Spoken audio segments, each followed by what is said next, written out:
The arrival of constructs had a traumatic impact on the psyche of the population that was already teetering on the edge. But the people of Florence had little choice, for without these gifts, they would perish. Bodies lay in the streets, innumerable corpses littered in droves. The remaining survivors, despite the abundance of resources, were on the verge of starvation. There were no hands to cultivate fields, to raise the cattle, to do anything. Welcome everyone to Verbal Tales. I am Dwayne, Made of Kimchi, and I will be your machinist for this tale. This evening we are presenting you with a second installment of a special Kickstarter, Necrobiotic. This story will be called Out of Action. Kickstarter is brought to you by Penny for a Tale, which has already been funded, I do believe, at like 200 and something %. Yes. And they are working on their stretch goals currently. So make sure you guys hop over to Kickstarter and check it out.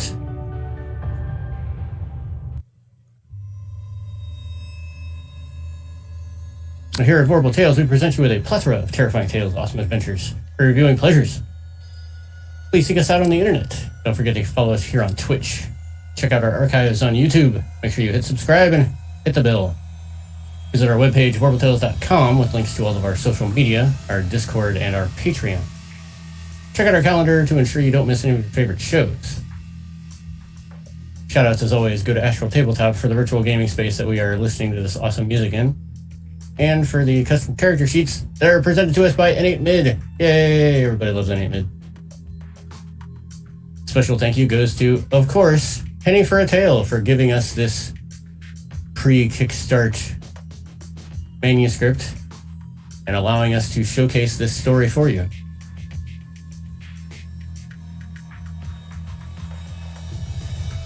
And a special thank you goes to Lovely Rebellion, a nonprofit group that empowers marginalized groups to the arts.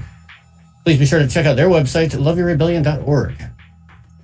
As always, much love goes to our Patreons. I guess in this world, you are the constructs that keep our lives running. And last but not least, thank you to all of our subscribers, our viewers, and our fans. But before we get started, let us introduce the players that will be stepping into the dystopian Florence. Players, go ahead, let everybody know who you are, where you can be found, and the archetype and name, if you had one. I can't remember if everybody had a name yet, that you will be playing today.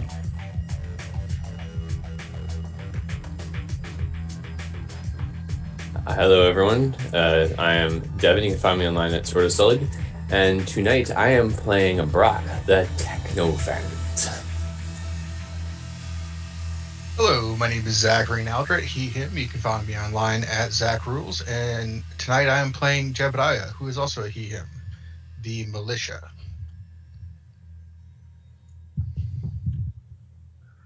Is that me? Hi, Yes. I am not the Xenomancer. I am the Touring, but I am filling in. I am he, him, and apparently my name is Ren. I am the Kisama. You can find me on Twitter at TrueKisama, and tonight I will be Icarus, the Techno-Sophist. Awesome. And it does not look like we had a recap from last time, so I will regale everyone with what had happened up to this point. So we had described our characters, kind of gone over a little bit of the rule sets, and then we did the short introduction tutorial for each character, giving everybody the chance to kind of understand how to use some of their powers, some of their skills, and how playing cards would go. At the end of each of those tutorials, each character received a call over the intercom requesting their presence at Mission Control, located on the east wing of the Citadel.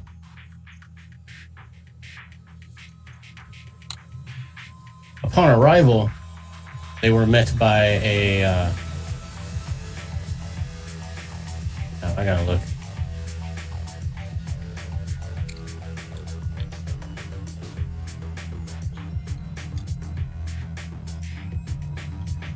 They were met by an individual that explained to them that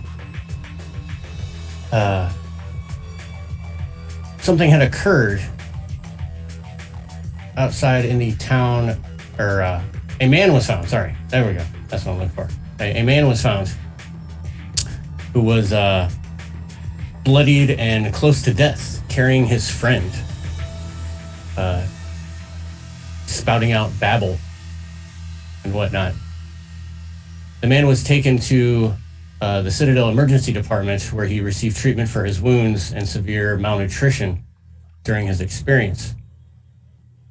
Because this is a world where the death of a human is very important to the well-being of the population, Inspector Benetti of Mission Control asked the four of you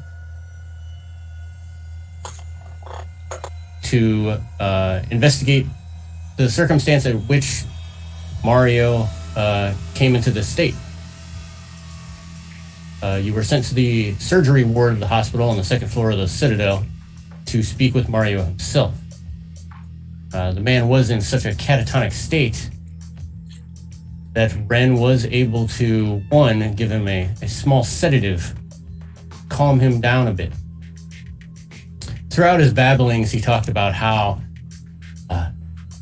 things had ate them.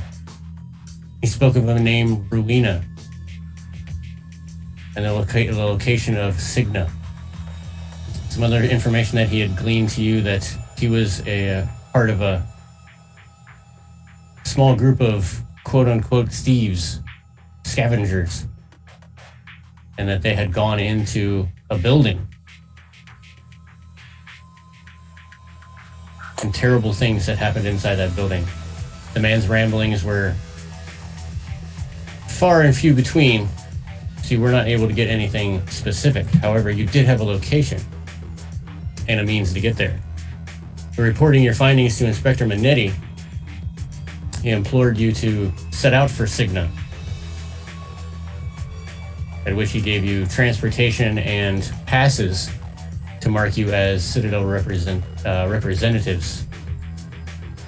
He also gave you the implored you to check in with the owner of the inn in Signa, as they have an understanding, and they will offer free accommodations. On arriving to Signa in your steam-powered European mishmash car,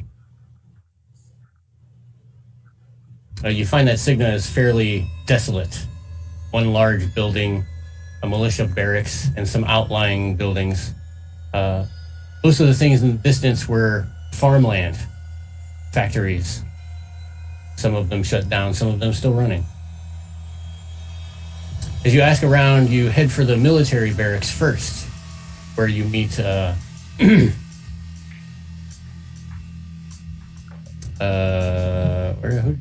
who did you meet in there? I forget. We met a guy. Yes, you met a guy. Yeah.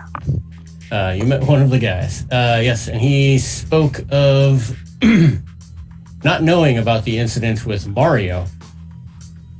However, he did state that the body of, these were trying times in Signa, as the body of an individual by the name of Igwe was discovered the previous night, and the presumed cause of death was by hanging. He was found out by one of the silos near one of the factories. Continuing dialogue back and forth, he offers to show you down to Mr. Smith, the keeper of bodies, if you will.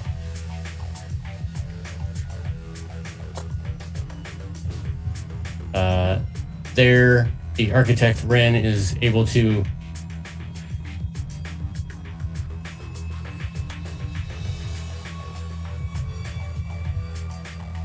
sorry, I'm getting messages. Was able to explain that the body had been properly cared for. It has been under 24-hour watch, but they're worried about timing for it being sent to the Citadel. Someone is expected to come and pick up the body. However, time is short. You ask about the location of the inn, and the military man directs you to the Toy Maker, the largest building kind of isolated in the center of town. He also insists that if you wish to investigate this situation further, as he knows that you are members of the Citadel, that you come with him, as he will be going out to the scene of the crime, as it were, later on in the day. You guys return to the Toy Maker, the Central Inn. There you meet Marina.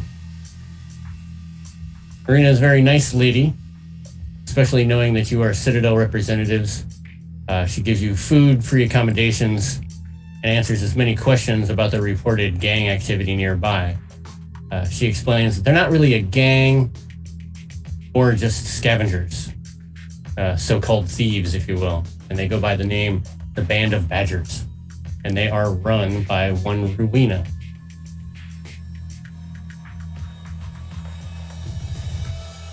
I think that is about where we left off. Everyone beds down for the evening. We start bright and early in the Toy Maker, where Marina has provided you a nice breakfast of vitamin paste and some nice vegetables from the field beyond.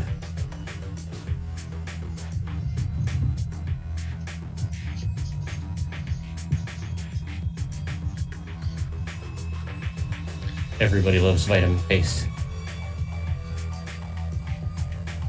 So we were told that the leader of the local gang was Rowena, Yes. and that is also the innkeeper at the Toy Maker?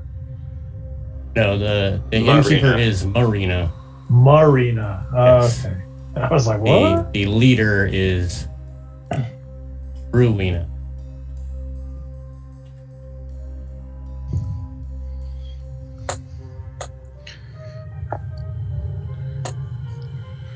Oh, thank you very much for the pace there, Marina.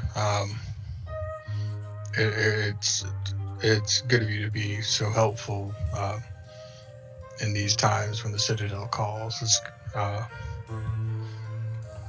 Thank you.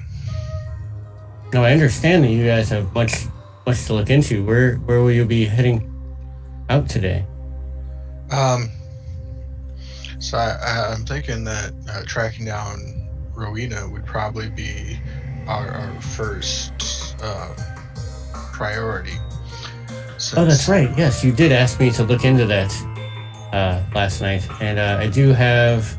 She looks through some papers. She's like, yes. The last known location that as I said, the Badgers tend to move around a lot. The last place that they were known to be at is just across the river.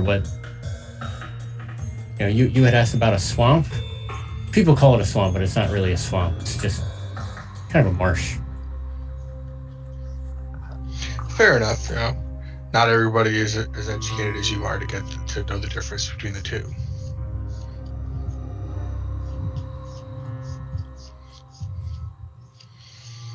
So, think that's where we might want to start looking for Rowena then? Is that... If you were looking for her, that would probably be the best place, since that is the last place they were known to be at. Did you hear about the farmer the other day? Yes. Unigwe. Yes, I had heard.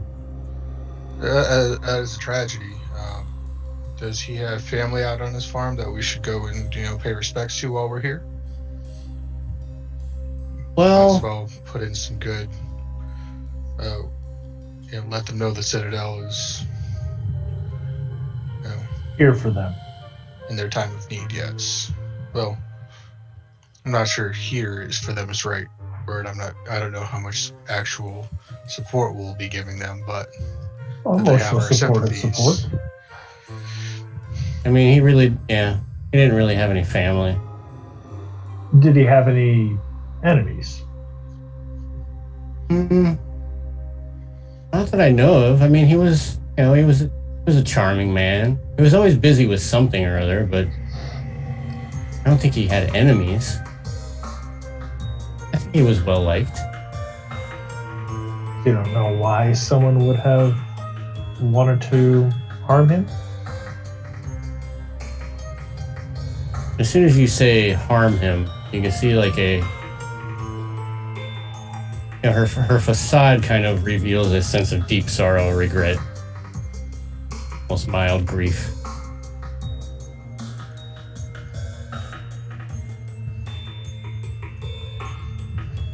I mean, I'm sure him being a friend, or at least an acquaintance of yours, must be feeling his loss more so than we would, even though we all realize just how precious lives are.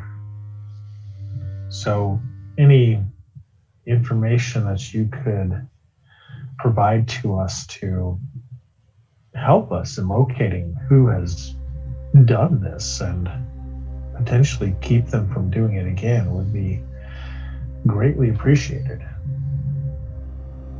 Well, I mean, despite his workaholic tendencies, and he was a very intelligent man. He made for very pleasant company.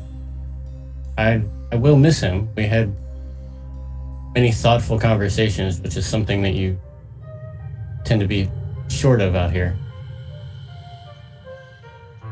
So was he kind of the handyman of the village or the area? You say that he's always like tinkering with things, or at least that's what it sounds like you're saying. No, he's just a busybody. He had his work. He never really went into it too much. His business often took him to Florence, where you are from. He did have to go to a place called Limon once or twice. He had worked there for a couple of months, actually. He was working as a waiter, I do believe. Limon, that's somewhere nearby here, is that right? That's in the Florentine Hills. Not too far away, though. Do you get a lot of people coming in here who work there, or have been to that establishment? From there? No. No one from there would come through here. Fair enough. Well, I mean, I don't want to, keep you all day. Is there anything else you want to share before we get going? I'm sure you have plenty of work to do.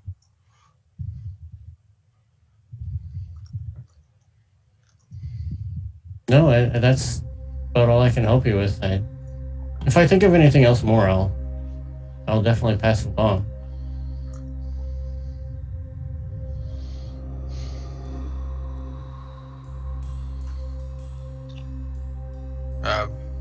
To refresh my memory, all the information that we had, or that was given last time about Limon, was background information and not character information. Correct. Yes. Yep. Yeah. Okay. So I was trying to remember. Yes, you all know nothing of Limon. Yeah. Okay. So going to get what we would potentially need to head over and investigate the marsh. See if we can track down Rowena. And some badgers. Maybe some All right. mushrooms. Maybe even a snake.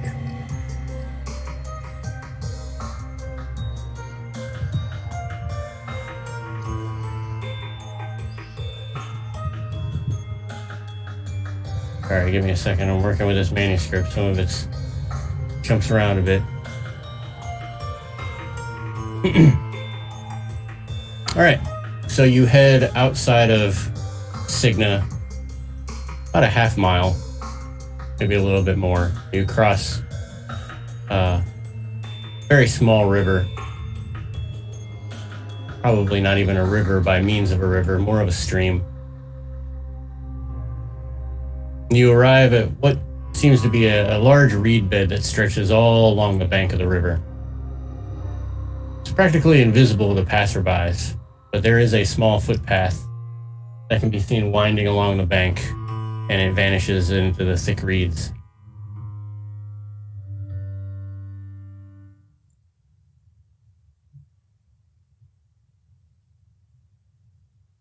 So, are there any obvious signs of a recent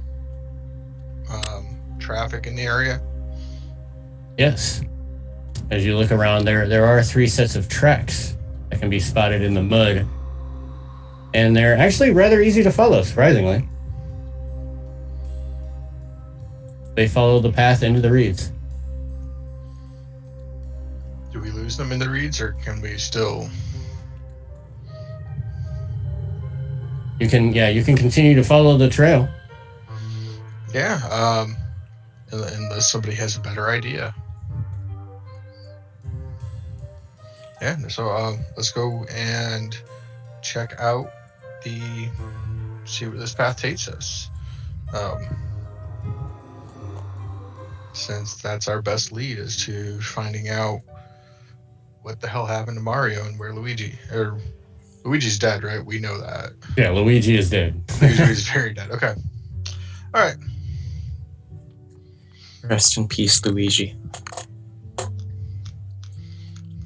Just waiting to find Waluigi and Wario at this point. If anybody wants to make a readiness check, that is Steam clubs, you may do so if you wish. Oh, sure. 1 success. I have 1 club, but it's the ace of clubs. So That's fine. That is a club. That is 2 a success. successes. What would extra successes do here? You don't need it. Okay. You won't need them. Yeah, this is very simple. Okay. Then just 1 success as well. If things get more difficult, I'll say, you require 2 or more successes, something like that. So as you guys are walking along these paths, these thick reeds, the trail continues on. The footsteps are very easy to follow, and those of you that made the readiness roll and succeeded, or not the roll, but the play and succeeded. Even though 1 set of footsteps continues forward down the path, you notice that 2 others disappear. And it's right about then that a group of men, 3 of them, jump out from the reeds with little clubs in hand. Are we talking like simple clubs or It's like stick. Okay, so they do not have the sonic truncheon that I have ready. And No, these guys have sticks. just gonna give them a look like, really? They're like, what are you doing here?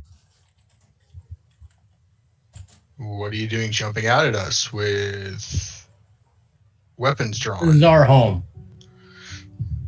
This patch of reeds is your home? It's better than nothing. Do you know Mario and Luigi? Yeah? Do you know what happened to them? No? Who are you?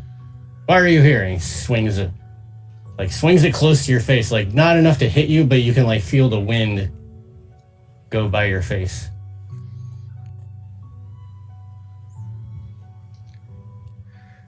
My name is Jebediah.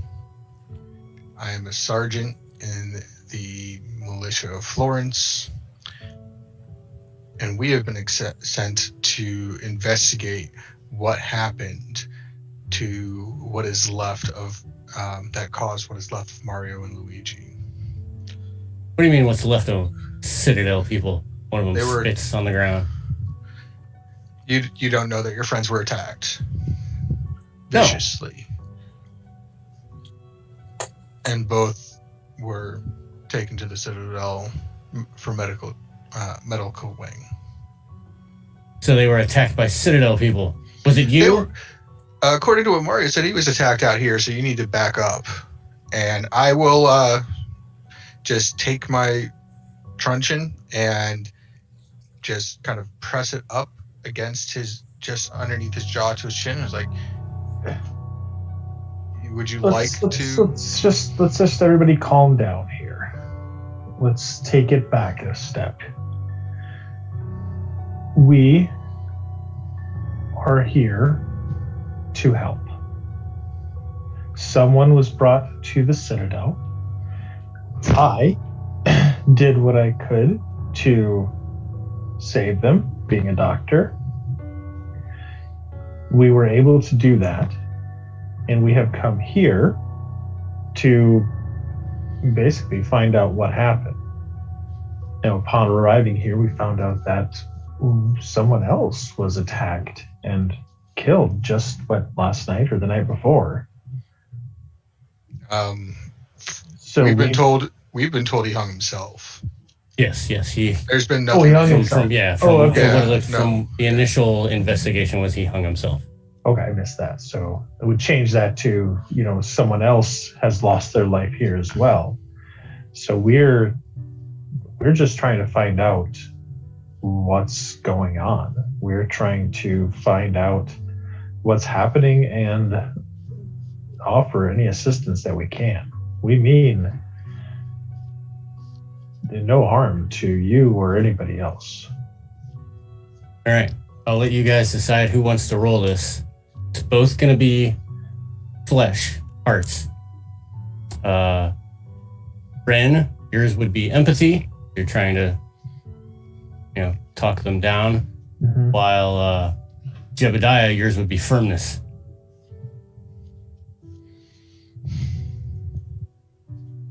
So if both of you want to try it, it is a simple check. These guys are, they're not they're not threats. And if I don't have firmness, how does that work? If you have to play a card no matter, well, no, because I said either one of you can try it. If you don't both want to do it. I'll go. So if you have empathy, you can lay down 2 cards. If you don't, you can still lay down 1. Hearts is the suit, so hearts will give you a success. Okay, so I have empathy as a trained skill. So I think I really want these guys to be on our side and help us. So I'm going to play 2 cards. Okay.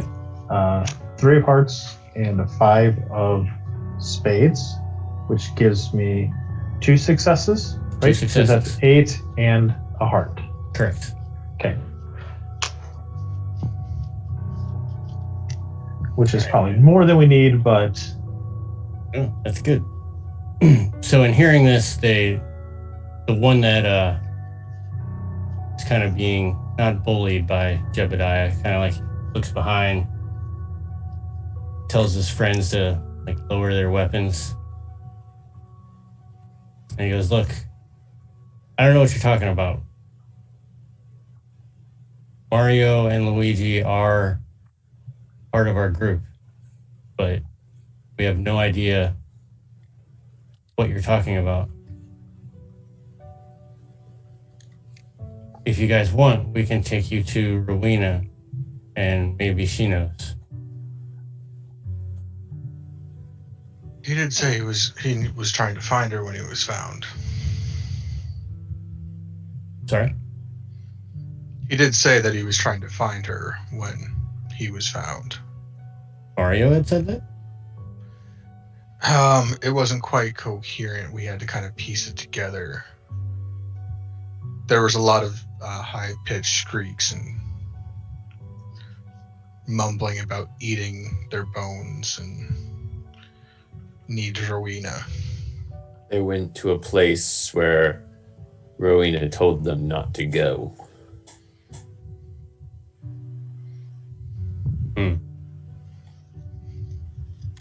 We need to know where that is. Well, follow us and we'll take you to her.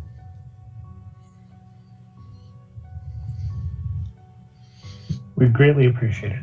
Thank you, gentlemen.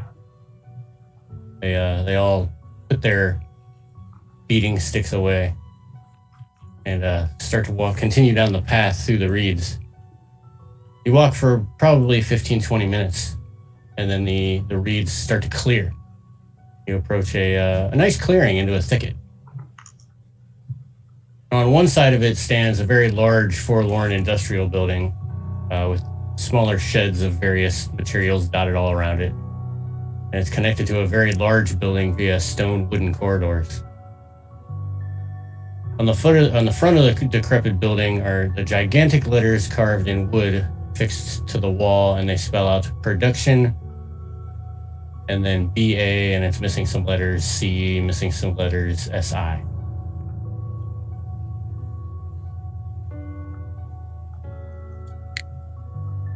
Just looking at it, yeah. Backseat, yeah. Just from looking at it, you can tell that it's been abandoned for a long time, at least a decade or two. On the opposite side of that clearing, though, is a row of small, nearly identical cells, little huts. Each one windowless, completely walled off.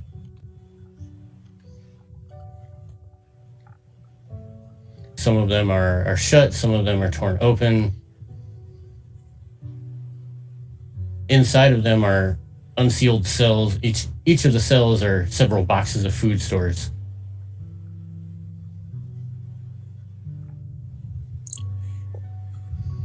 As you continue to move further and further in the thicket, you start to hear the muffled shouting and words start to come through. And as you continue to approach, you know, the three are kind of like waving you on, like, come on, come on. The voices start to grow even louder, and eventually words are actually heard. All you hear is, fuck you, Rowena. You were the boss because you were the smallest and smartest and you always protected us. But now you're out of your mind. Stay with those who will still listen to you, but we're leaving. We take the olives, we take the peaches, and we buy everything we need. And you hear the female voice, you little shit. So this is how you repay us? We've been through shit side by side. They went into the factory to see if there was something for the badgers, for all of us. And this is how you repay them? By dropping them there and running away with your tails between your legs? They're dead, Rowena. Dead. Dead. They're fucking dead, do you understand? The discourse between the two just continues. Are they dead? Are we close enough to hear Mario them? and Luigi. Oh yes, yeah, you are close enough to hear all of this. And are we like inside where we can see them, or this is still coming from? They're standing outside, like. Oh, okay. I'm just gonna yell over. Well, Mario's not dead. You see the group of them kind of turn around. Some of them start nudging each other. Yeah, I saved him. And they cease shouting, and everyone just kind of turns and looks to you. Hello. So where was it that they went? You see clubs and crossbows start to be raised. Everyone starts to encircle you. Is my crossbow something that is compact enough that it can be wielded at the same time as my sonic truncheon? I don't know. I mean, I'm assuming it's probably not the 300 pounds, or because that'd make it difficult Oh to yeah, carry. it's probably not but the it's 300 pound it might one. that might be like 300 pounds of pressure that comes at that it shoots at. It might be 30 pounds of crossbow. Maybe not even that. Because I mean, bows are often weighted in pull, so That could be it. a Oh 30 yeah, so a 300 pound crossbow, 300 the rating pound of the pull. pull. That would be one hell of a crossbow. It would be one hell of a crossbow. A little powerful, yeah. But it is something that is a compressed air reloaded weapon. So, well, I will have a crossbow pointed at someone, and if I can have the sonic truncheon, I will have it in hand ready. I mean, I've seen movies to where they can like raise one up with one hand. It's probably a bit heavy, but I'm sure you can do it. You're a military man. I am. So, hands up. We're not here for violence. We're not here for injury. Why would I go through the trouble of saving one of you to come here and harm the rest of you? I'm Ren, by the way. These are my friends. Jebediah, Icarus, and Brock. As they look at you, Ren, they see your leathers that you're wearing, and you hear one of them raise up his little stick.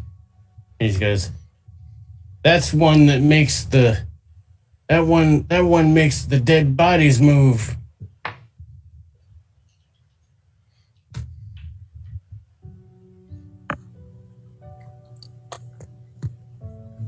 You can see that right now you're staring down about 13 of these guys. Oh boy. Men, women, all mixed up. Look, Ren said he wasn't here for violence. I am here for violence. But it's not supposed to be against you. It's supposed to be for whatever fucked up Mario and Luigi. Every time you say that, I just want to laugh. I don't. I also don't particularly care if I get a warm up before going in. You hear that, guys? He's asking for a fight. I mean, No, I Here can. we go. He specifically said that he didn't want to fight, but that if you force him to, he will. So how about we not force him to? And you start to see a female like push her way through this group of people. She even like ends up knocking one of them in the back of the head with a big like flapjack. And you see she kind of steps out in front of you. She's like, "What are you doing here? No one comes out here." Well, we came out here to deal with whatever it is, or whoever it is, that attacked Mario and Luigi. You have seen them. Mario and what could be described as what's left of Luigi. Are they here? Mario is under medical care at the Citadel.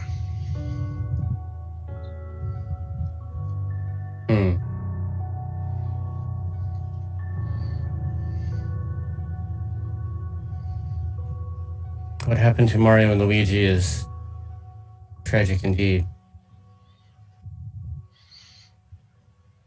It's all because of that stupid building. Whatever happened to them happened in that building. And now these assholes just want to leave. You guys know where the building is? I'm assuming it's the factory that they're... Yeah, it's pretty outside? much the one that's like right behind you guys. Yeah, we'll say.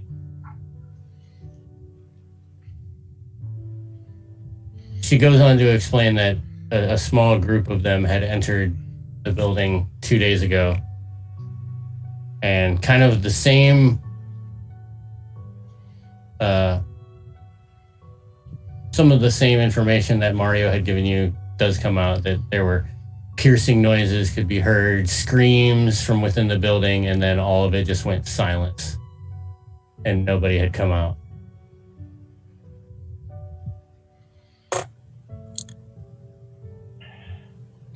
To confirm, the factory is the building with the sign that says Baxi? Yes. Or is that different? Okay. Noted.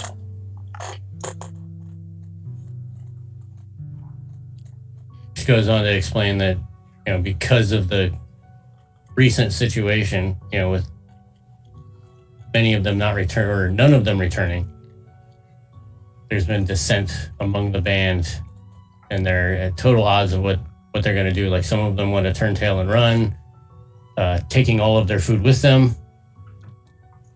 Others want to stay.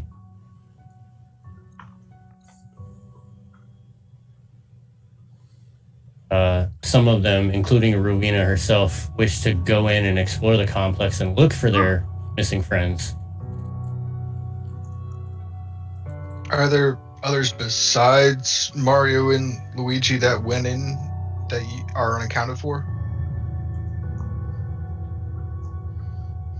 Well, to be totally honest, living out here in the wilds, people go missing all of the time. If someone had gone in there on their own and not come out, it is difficult for us to know. So how many people went in with those two? There were 6 in total. And how many came out? None.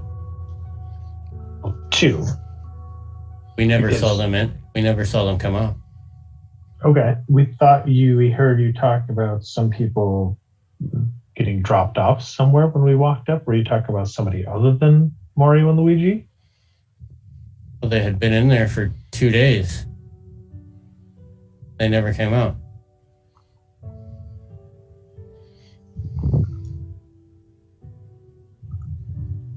When someone goes somewhere and doesn't come back for 2 days, we know what happened.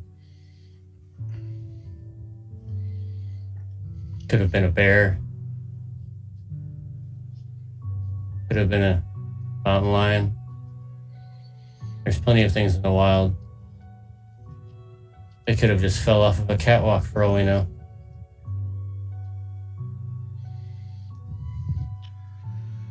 Well, we're here to find out whatever it is that was eating their bones, as Mario put it. Eating their bones. He wasn't quite lucid. He was rambling. It was not very clear. He was in quite a bit of shock. He had clearly gone through a traumatic experience. I can only assume that in that state, he was not being figurative when he said that.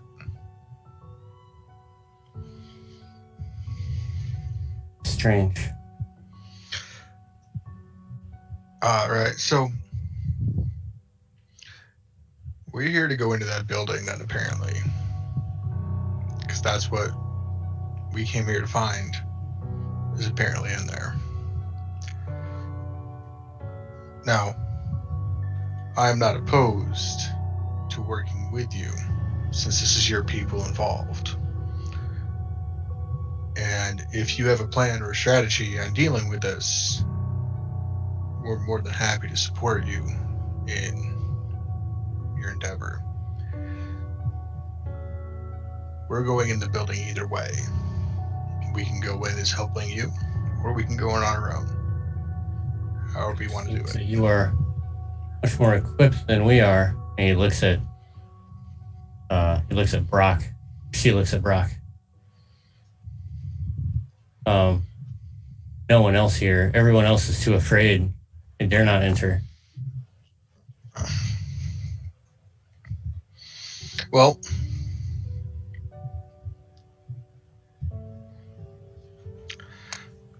How about this then? Your people stay outside and guard. And make sure nothing in there tries to run away and get out.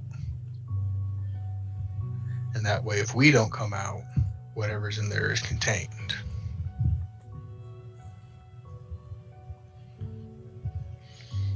And if we don't come out,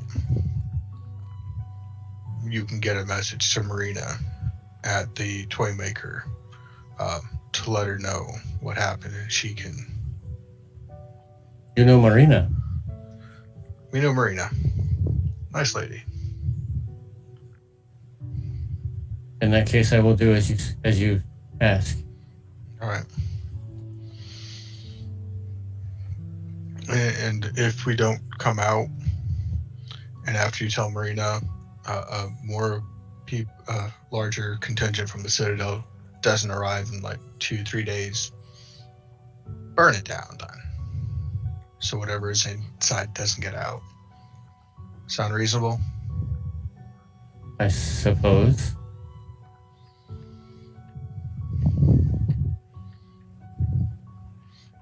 All right. Looking back to the rest of the group. So you guys ready to go in and check to see what's happening? I suppose. I feel like we should send something in first. Nicholas takes the drone that's been sitting on his shoulder off, flips a switch, and the drone comes to life. The little spider drone takes a remote control off of it, looks to the others with a big toothy grin as he sends it in to the factory first. Okay.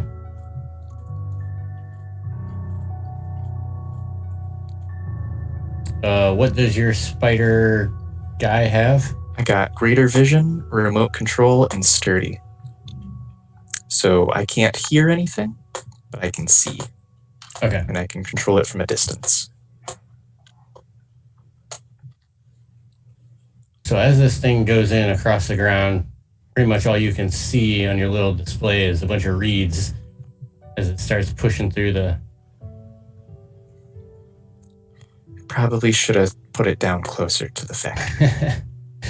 But as it comes up on the actual compound itself, you kind of steer it towards what you believe to be the main entrance. There's a very large, telescoping door, slightly ajar.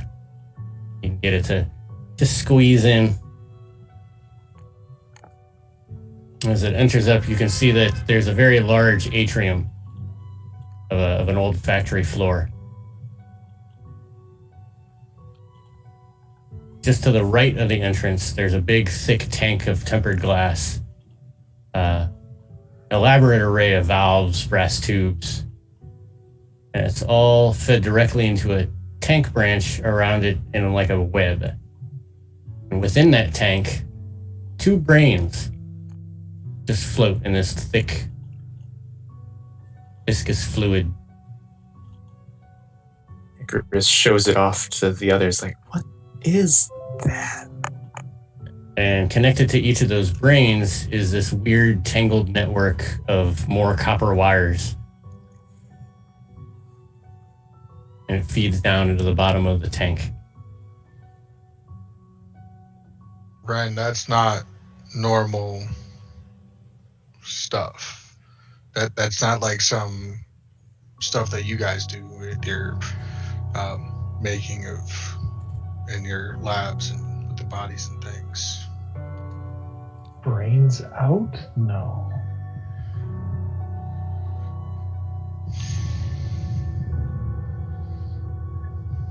No, not quite.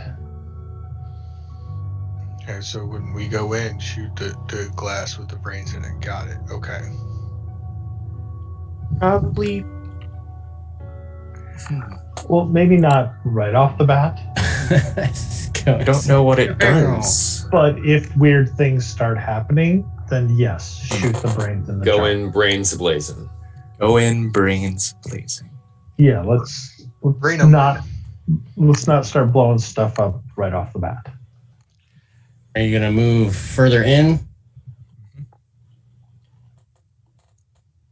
Are you going to move your spider further in? Yes.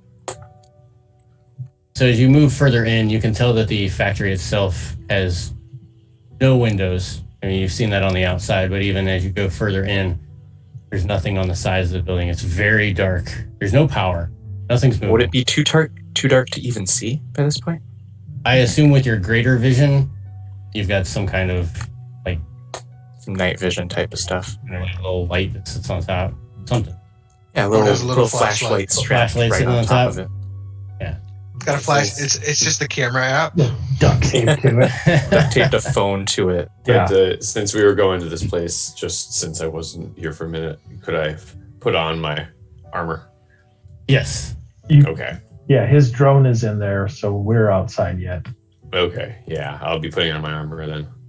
What you do see is that even though there are no windows, there are some chains that open up shutters on the roof that kind of serve as like natural sunlight.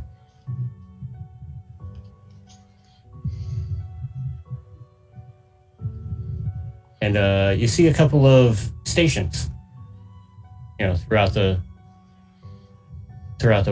floor. You see a what you can only describe as a peeling station. You see 3 arms, a couple of them with blades, and 2 giant eyeballs sitting up top. You A have nightmarish building, the Basky. whatever you can. What horrible things did they do to people in there? You see another station. You're not really sure what this one does, but there's 4 arms and 2 big old eyeballs. And there's a couple of cans in 2 of the hands, like tin cans. Are these arms just laying about, or They're are they not connected? moving. Is there anything on the arms or the blades? Oh yeah, they're all like hydraulically attached to, they're either coming down from the ceiling. Think of like a car assembly line. How the robotic arms just kind of come in. These are just kind of, little eyeballs, little arms. They would be doing stuff, but there's no power. I'm going to go once again say that the brains in the jar are connected with the wires, and these arms just hanging there with things in them from like hydraulics or whatever it is. That when we do go in there, I'm still on with this theory of we shoot the brains first. I like your idea. Going brains blazing. But what if destroying the brains activates everything else? Usually destroying brains deactivates everything. If we're wrong... We don't know about the technology of the ancients. If we're wrong, then we'll be close to the exit. I guess that's true, yeah. If we go further in and I'm right and we don't, then we have to fight back our way through to it. Okay. Just anything else on your little camera view thingy? The last thing that you see, you do see another, like a sorting machine.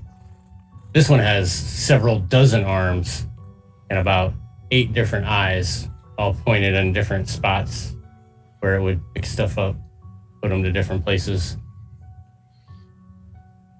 And the very last thing that you're able to see, and it's very far off in the distance, really like the backside of the factory, is it's even though it's dark, especially in the far rear, and your light doesn't get that far, you're able to see 3 little faint glowing lights. 2 of them close together, the third one kind of off to the side.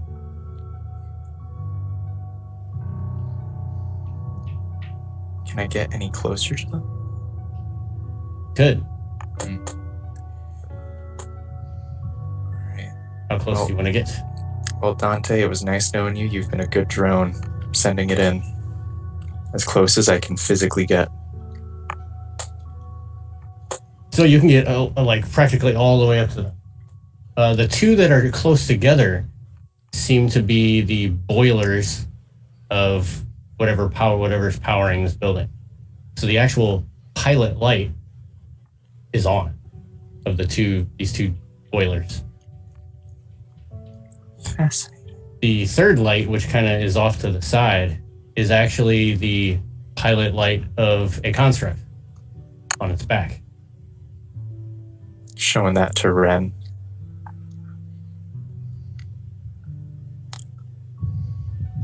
There's one of the constructs in there. So it's on its back and there's a light?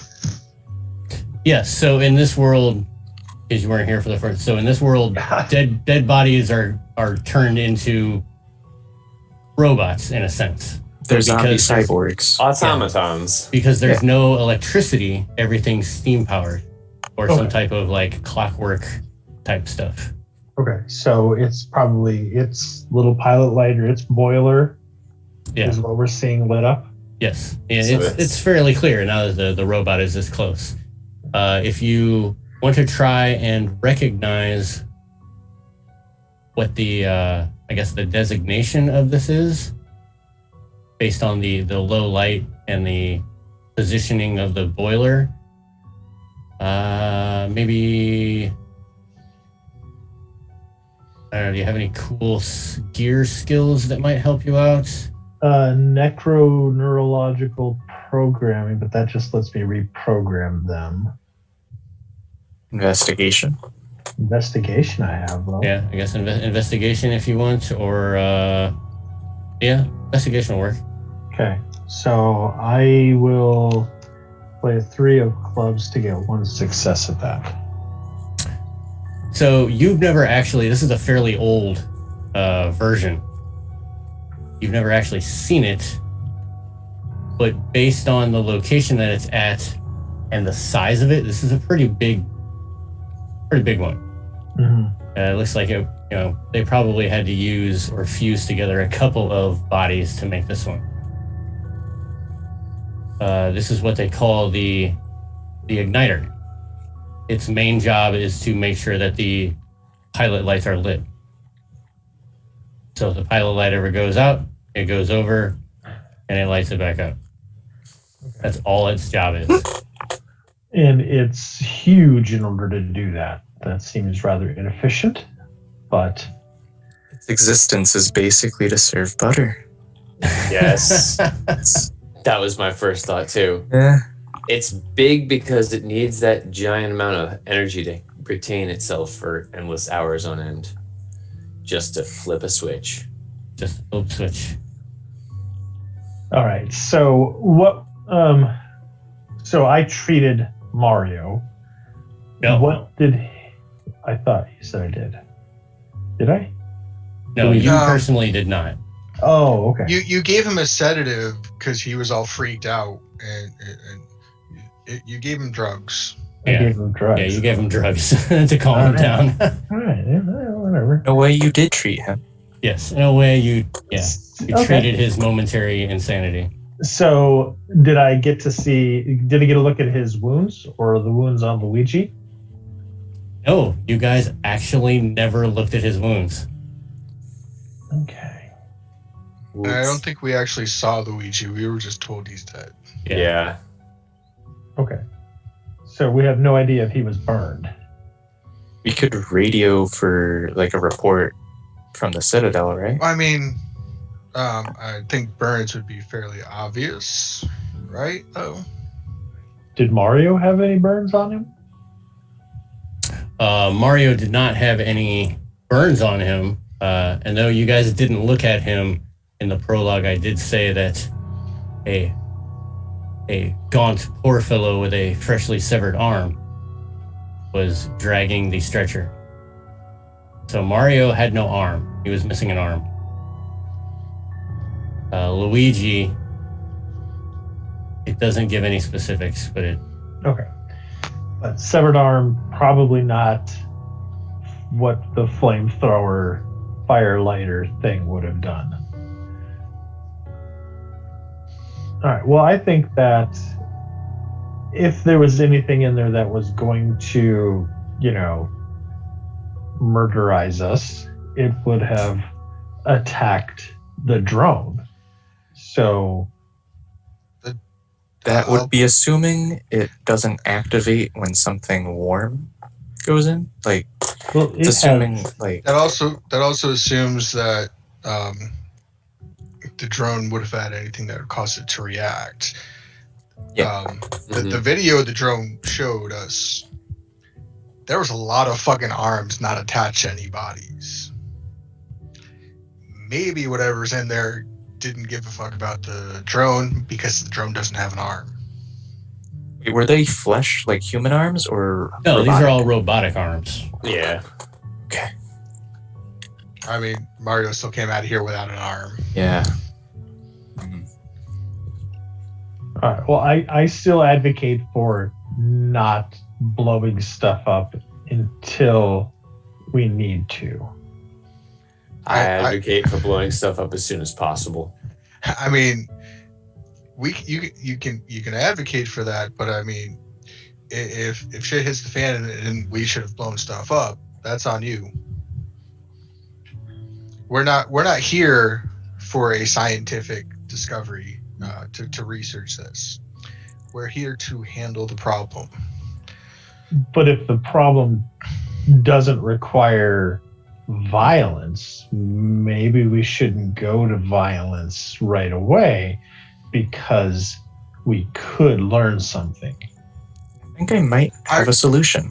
Our job To isn't our to learn problem here. something. My job is.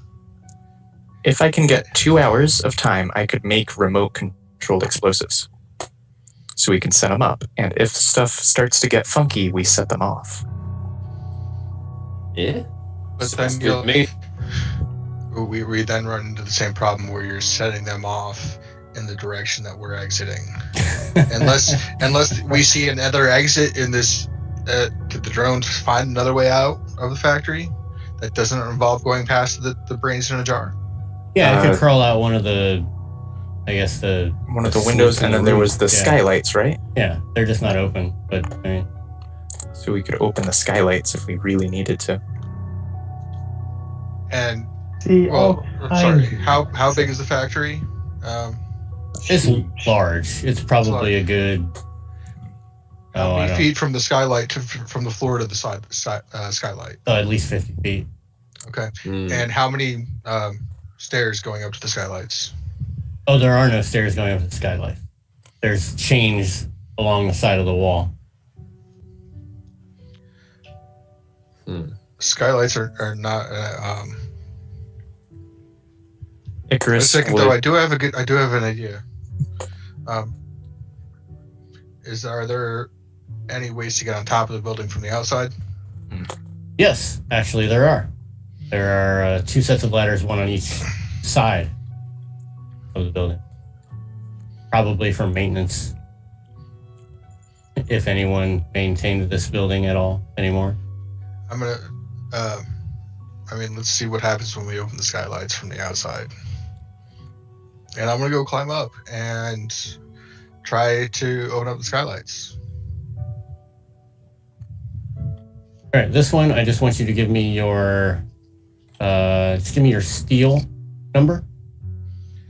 4. All right, good enough. My 1 dot is in athletics, though. If that helps. No, it's fine. You'll be able to.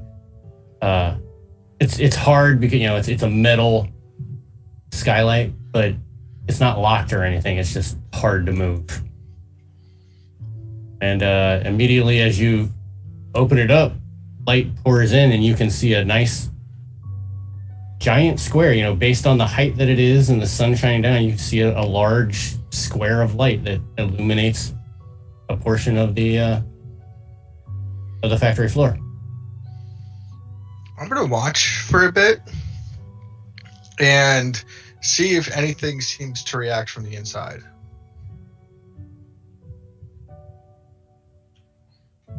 Five minutes goes by. 10 minutes goes by. You gonna drop anything so that if it's like movement reactive? I'm gonna try to go to other skylights as well, or is it just the one? Wait, say it again. How many are there? More skylights than just the one? There are a total of 6. I'm gonna open all of them up because from what I saw from the drone footage, there's no windows, and the only light that's going to be in the building is going to be coming from the skylights. All right, so it takes you about another 15, 20 minutes to, strength pull all of these big metal sheets open. And after you open up the 6th one, the factory floor is totally lit. There's enough sunlight in there to be not dark at all. Still, none of the machinery moves.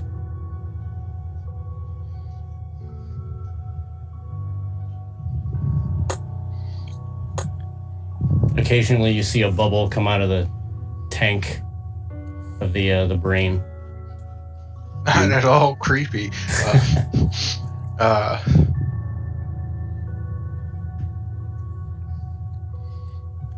right. Well, you did go up there alone, so I mean, nobody's going to be able to stop you if you want to shoot it from there. Well, that's what I'm considering. Do I? Are the tanks fully enclosed? They are. They're fully enclosed. Okay. So you couldn't, drop something in or anything like that? Well, I'll wait till I get inside, because I'm guessing that inside I'll have a better chance of aiming than from at least 50 feet up in the air, shooting down into the... Like inside, I can walk up and put the crossbow at point blank range. All right. Consider that you might be killing 2 people by doing this. Their brains are not in their body. They're no longer people. Okay. So, true. This is true. Did Icarus make any bombs or no? If Icarus has 2 hours to spare, yeah. Are you guys going to wait 2 hours? Well, he just wasted an hour opening windows, so we might as well hang out another hour. All right. True. Hang out another hour. Wasted. In that case, You like that choice of words? what? Like, we can all see in the dark? So, I was looking at anything if I can do to...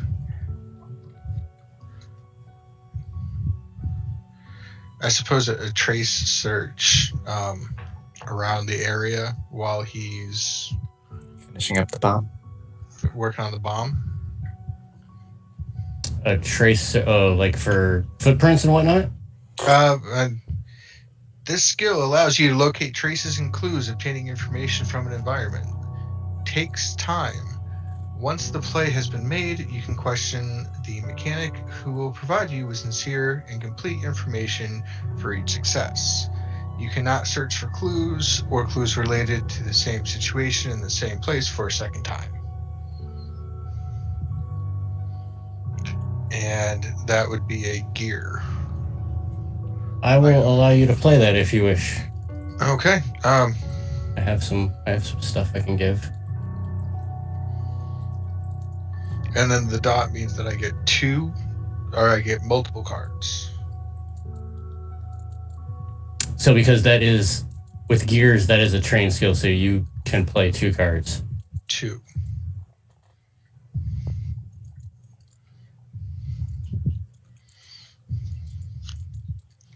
So I'm going to play a Jack of Hearts and a 3 of Spades for 2 successes. Your Jack of Hearts is A 6. 6. Okay. But I don't have a 2 of Spades in my hand, and I'm not going to use the Ace or the 4 of Spades in my hand to get.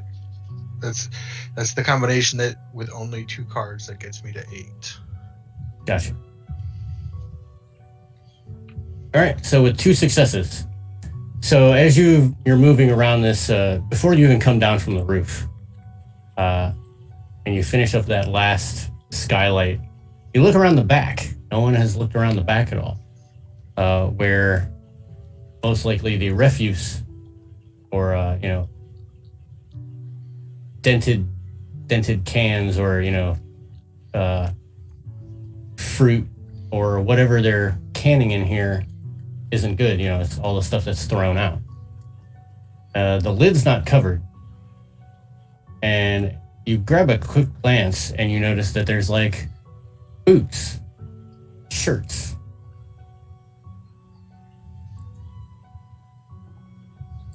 And just seeing those, gives you the instinct to want to go down there and get it. And as you look further in, you see like a skull, but it's not a human skull. It's just like this is an animal you've never seen before. But this thing was big. If you had to guess, it was probably some type of large mammal. Maybe a bear, maybe some type of wild cat, a wolf. I don't know. It's large.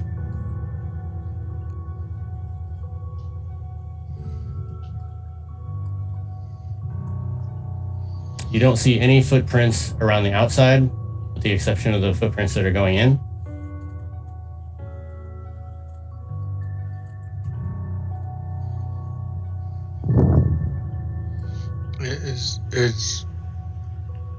Is it a full corpse?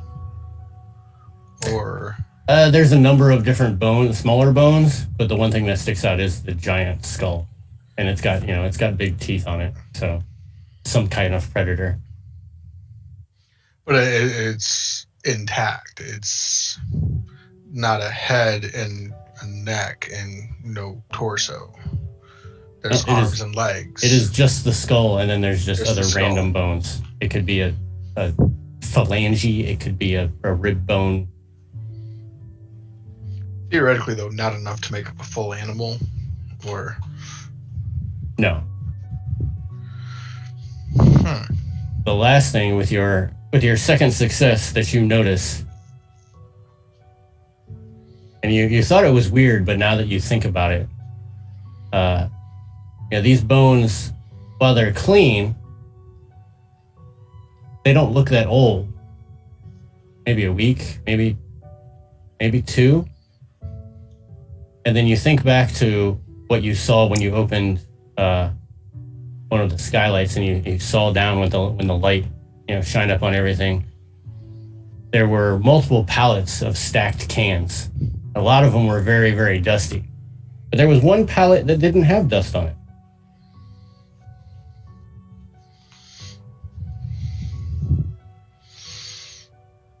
All right. So when I get back down, I'm going to report a giant ass skull that appears to be, I'm not sure if fresh is the right word, but he's a military guy, or law enforcement type. Probably does not have that much experience with wild animals, so he can't really properly convey what exactly it is he saw. As far as that goes, while the drone bombs are still being made, he'll wait until Icarus is complete before revealing details from inside.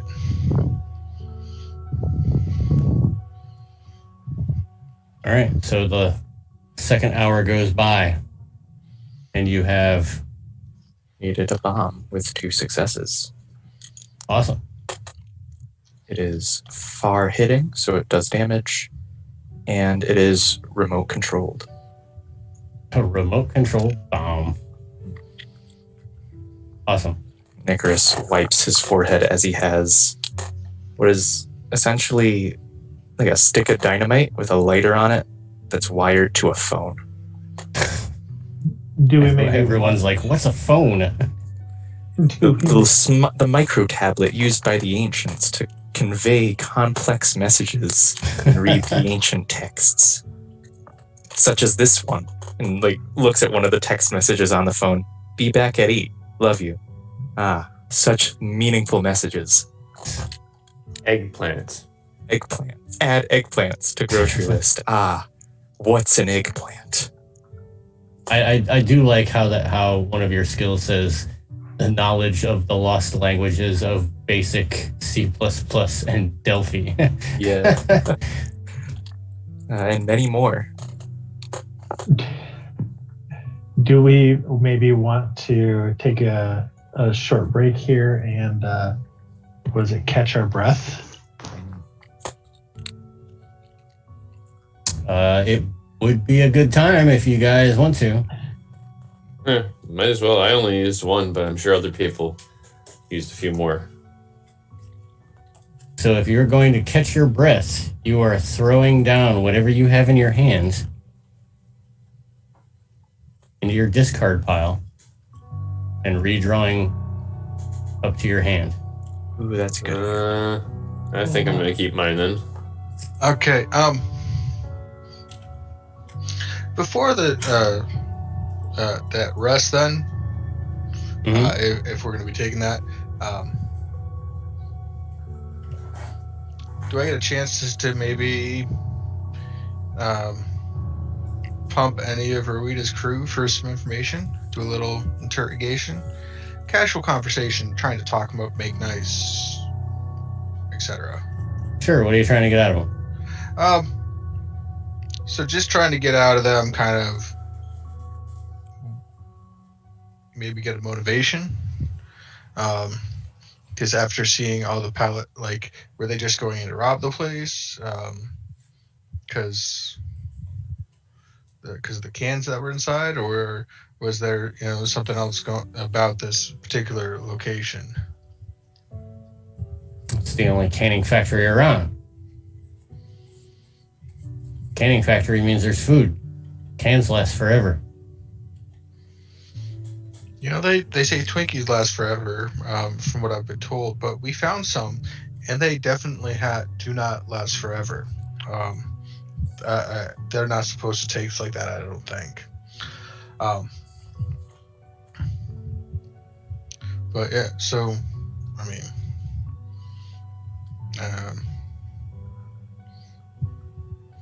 but yeah, that's anything that I can use my interrogation skill to get anything useful out of them concerning either why we are out here or this information of if they happen to know about this guy that hung himself, if there's anything there that Hung himself? Who hung himself?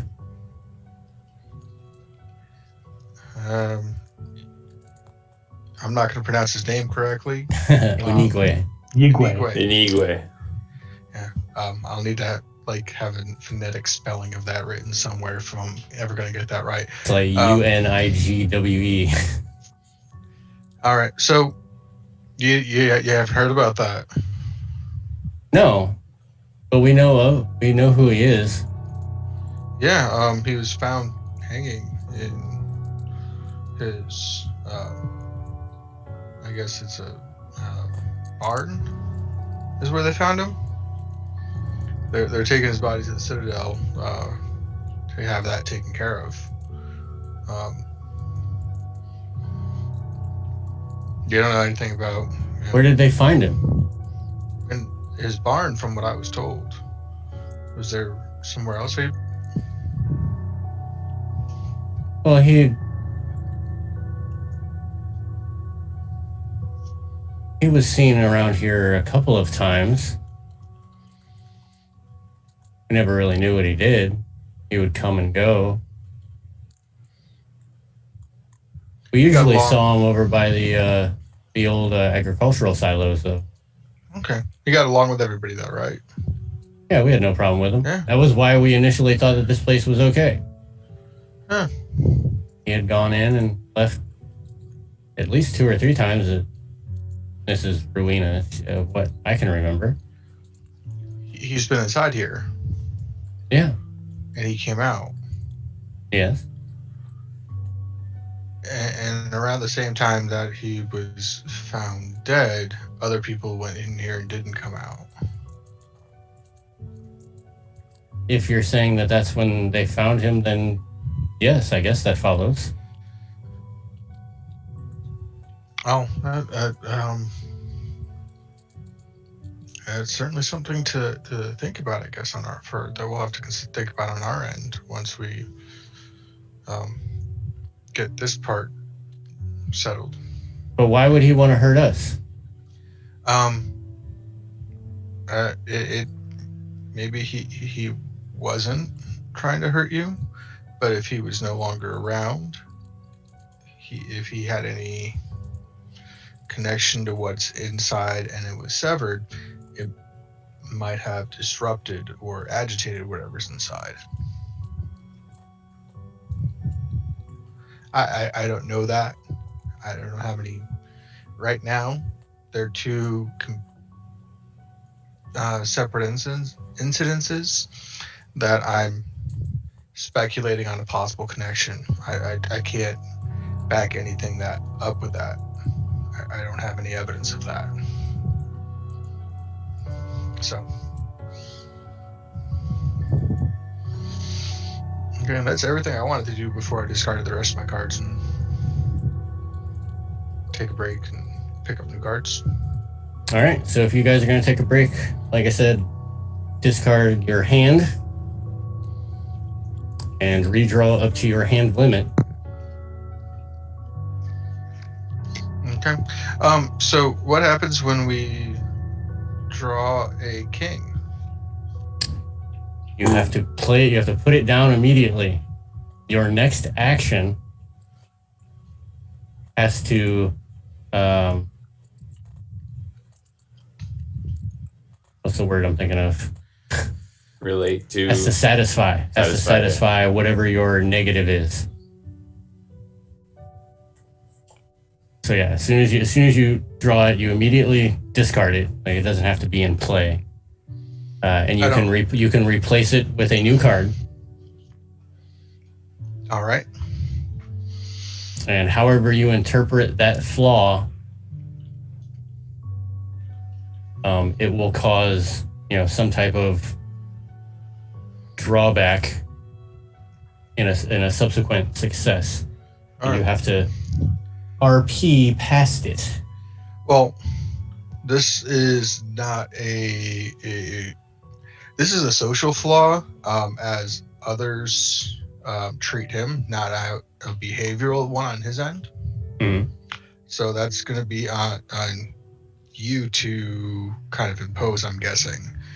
Is your flaw ostracism? Last of the last, you have always been pushed aside in your group, in your industry, in your community. You are often harassed and hindered, whether it is out of envy or simple hazing.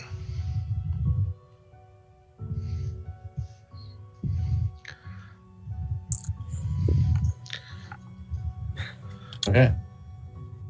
So I believe I have that one locked and chambered. All right.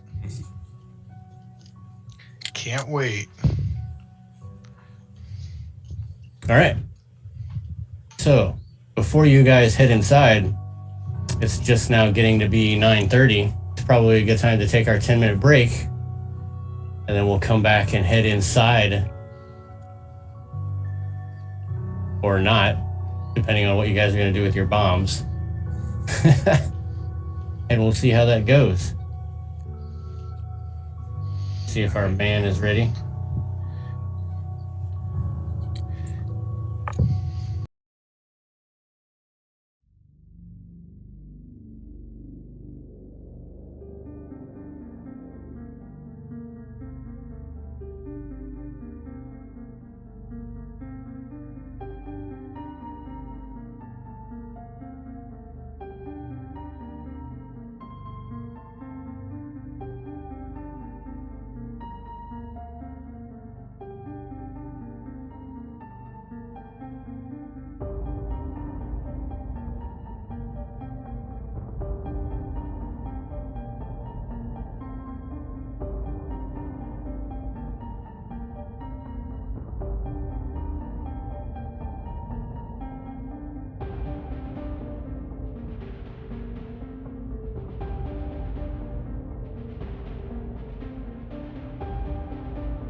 4, 3.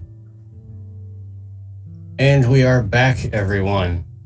We've taken a short break, gotten some libations, head to the bathroom, and now we are about to head into possibly, maybe, this factory. Or they might blow it up. Who knows? It's going to be up to them. So, players, what will you do?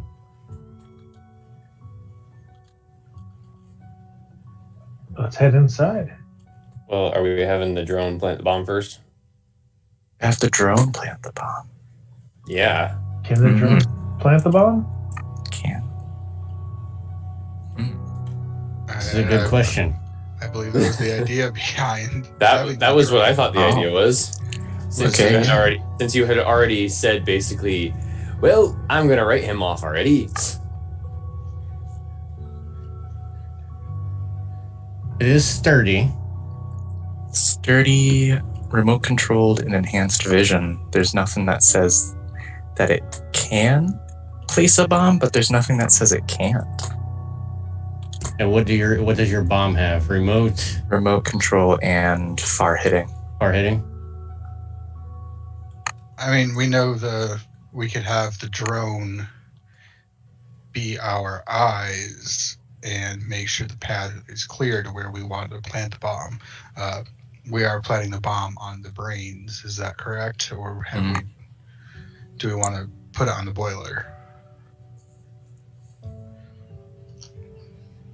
mean, the boiler is the power supply, so. All right. I mean, Well, Boilers. while you guys think of this, I'll let Icarus know this. In order for you to successfully plant these bombs the way that you want to, I'm going to need a successful Archeo piloting roll. Yeah, all right. How many successes would I need? I need at least 2. All right, here's your 2. Use a 6 of That is spades for gear. spades. Yep, cool. Okay, so 6 of spades and a 2 of hearts for 2 successes. All right. So you will successfully be able to plant these where you want to.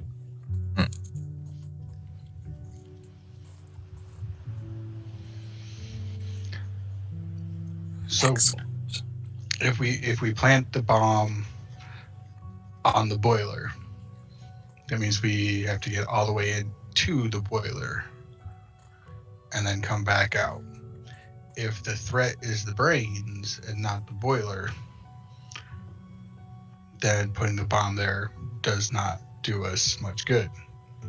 However, if we put the bomb on the brains, we have only found one way in and out other than getting 50 feet up in the air miraculously to the skylight. We could use rope. Well, what does the drone have, like, grasping? Does it have any way to grasp anything, or is it just eyes only?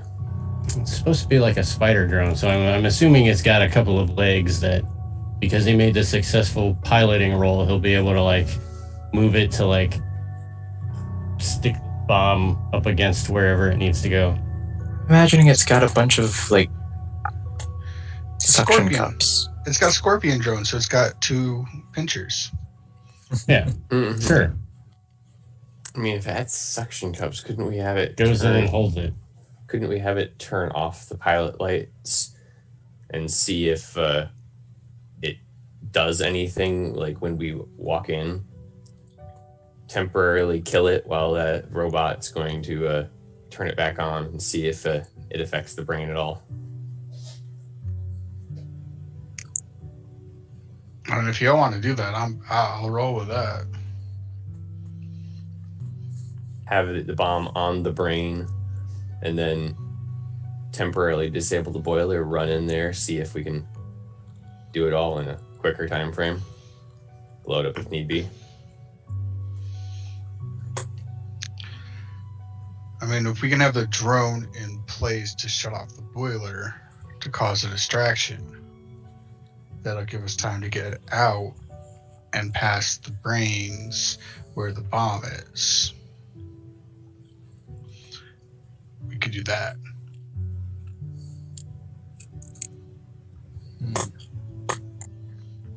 So basically, we'd have our bases covered by temporarily being able to shut off the boiler, bomb on the brains. So if we get in there and we find out it's the boiler, sort of shut it off for a second while we try and rush it. If it's the brain, then we can just blow up the bomb. Well, the boilers seem like the pilots were lit, but they weren't actually like running, right? Right. So I don't think that the boilers are actually like powered up and doing anything. It's just that the pilot lights are lit underneath of them. So there's nothing in there that's calling for power. And Is the drone footage able to tell that the boiler is not on? There's Well, no we- power. I mean, There's no power. There's yeah, no power. yeah, there's Nothing no is power. moving. And also a pilot light is going to be like this, whereas the boiler light is going to be,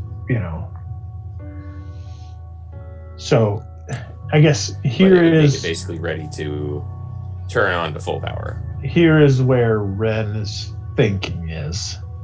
If we can go in there and we can figure out what happened to Mario and Luigi and their 4 friends, and we can, neutralize that threat, we could get this factory powered up and potentially use it. I mean, there's people here who are not fans of the Citadel. If the Citadel comes in and gets this factory powered back up so that they can start canning food, suddenly they become allies of the Citadel. And that makes all of us look good. Rather than blowing it up. I am a simple man. I have a job to do. My job isn't to find stuff for the Citadel to expand out here, should they decide to do so. My job is to find out what the threat is out here. I have to be honest, I don't give a fuck what's in there that this factory is and what the canning facility is. My concern is that something in here has killed people. At least Luigi. 4 missing that we have unaccounted for. We have no idea what's going on. Well, let's put it this way. From your vantage point up on top, did you see any bodies? I saw the skull of some creature that is around the back. I didn't see saw- any bodies. I saw a bunch. There was no bodies that we saw inside. There's a bunch of creative pallets of cans. There's one pallet that doesn't have any dust on it, which is weird. The rest of them do. The canning facility isn't going to do much good if there's not fruit to can, or whatever it is that was being canned to be canned.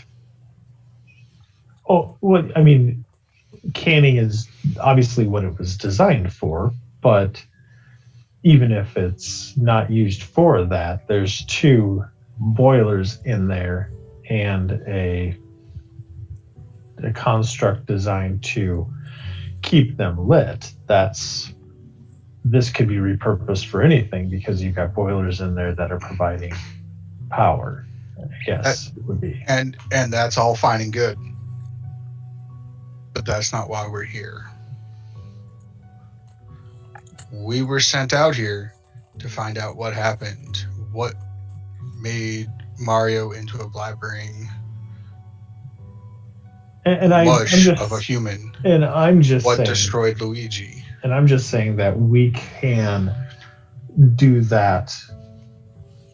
And, I mean, obviously, we're here to do that, and we will do that. I just don't know that blowing the place up is going to. I think that should be Plan B.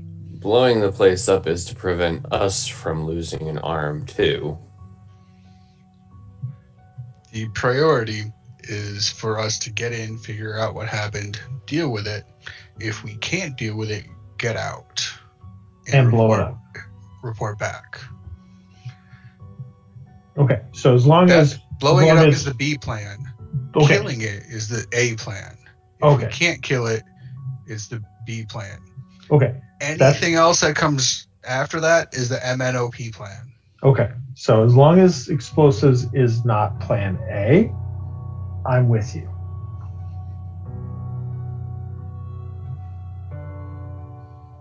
So we're either planting way. bomb, doing the distraction with the pilot light.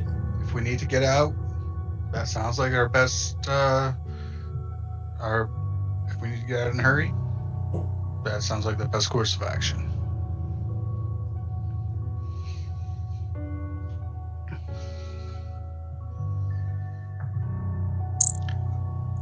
If we can shoot it, whatever it is, we'll shoot it.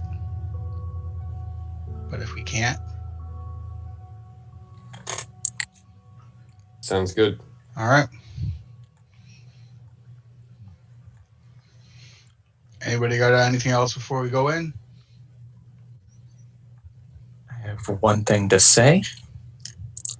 I'm pretty sure the canning facility is canning the corpses. It just seems logical. I have no evidence of it. Well, now you got to put that in my head. That sounds about right. Well, I mean, there is that pallet of freshly canned something. And they're probably not canning pussy willows or reeds or any. It's probably Soylent not Green. canned swamp water, canned marsh water. So, if we can, we'll grab a can on the way out and let the Citadel decide how to handle that.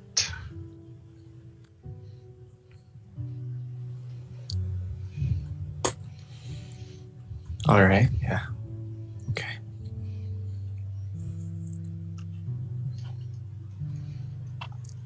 So what have you guys decided on? We're gonna try Turtle and be sneaky initially. So piloting the drone to do something to the boiler light? Drop the bomb off and then suction cup on the boiler light when we need it so that it shuts it off.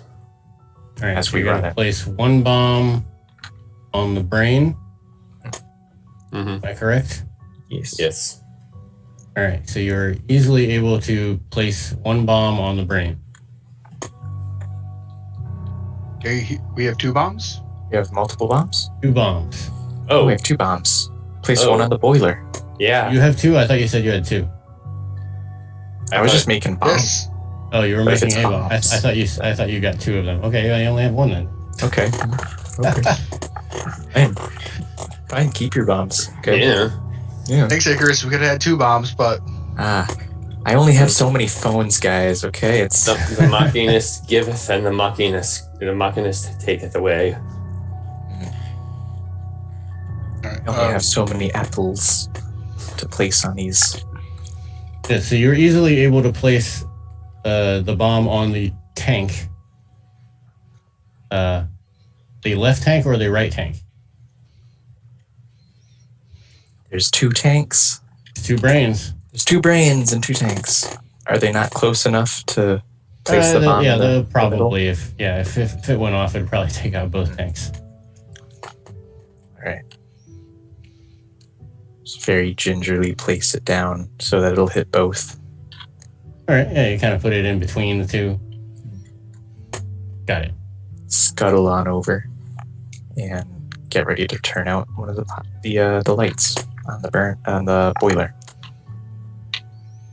All right. So we're sneaking in, or is this all still the drone doing all this? Do you drone want to setting sneak up. in while the drone is doing it, or? I would say after the drone's in position.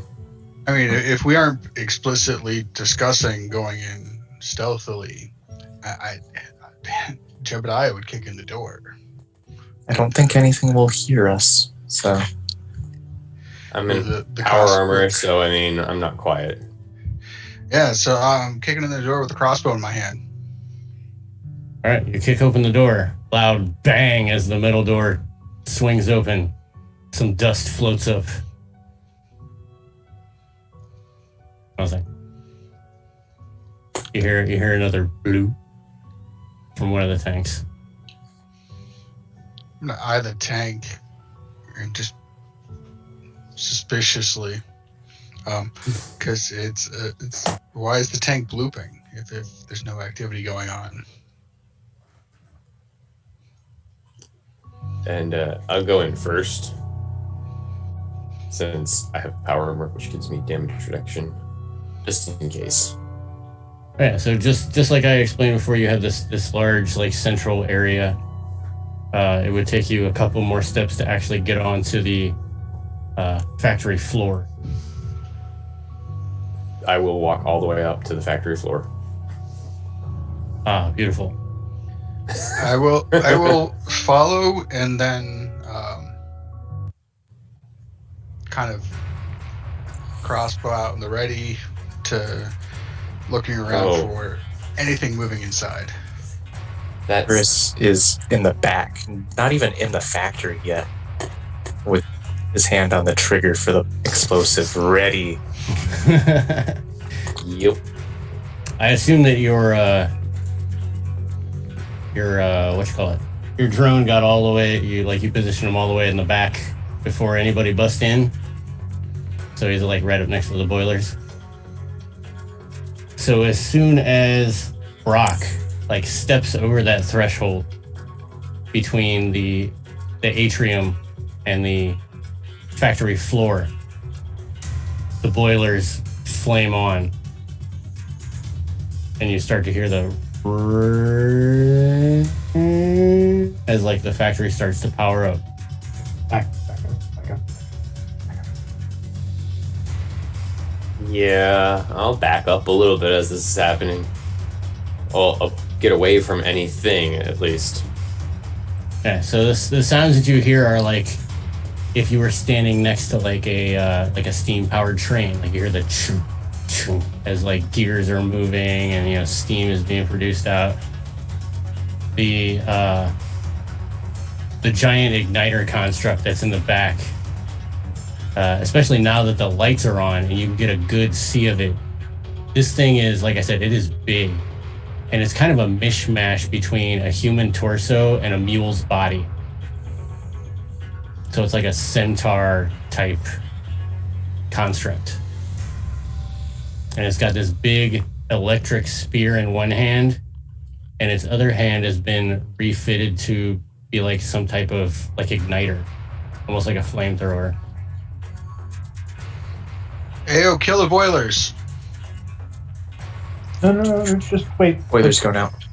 See if it. No, do not wait and see if something with a flamethrower. It's on its back. Yeah, I'm with Jebediah. Yeah, the factory is up and running. Like you hear everything, all the power is up, it's going, everything's whizzing and booping, but nothing's moving.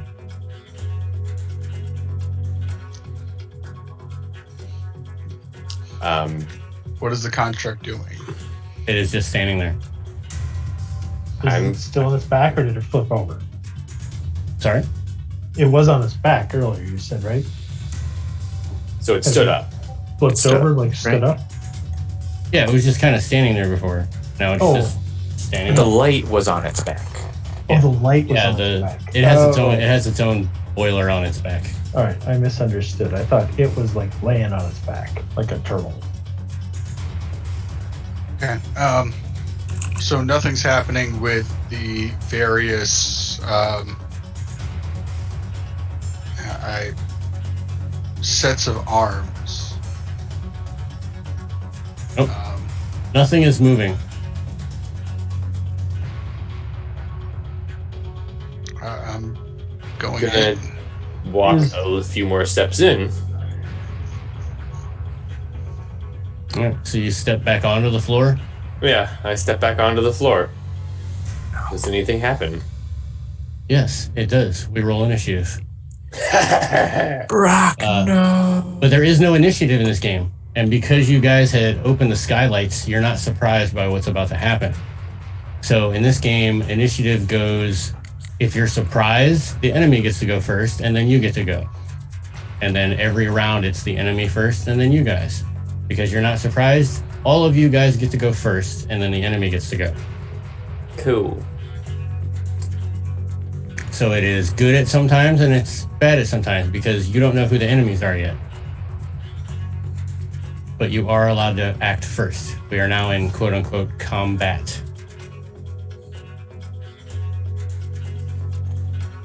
So how far away am I from the boilers now? They're like a good 7,500 feet. Okay. Big ass factory. It's a big factory. Straight shot? Anything in my way? No, not really. You could head down the main aisle. Charge.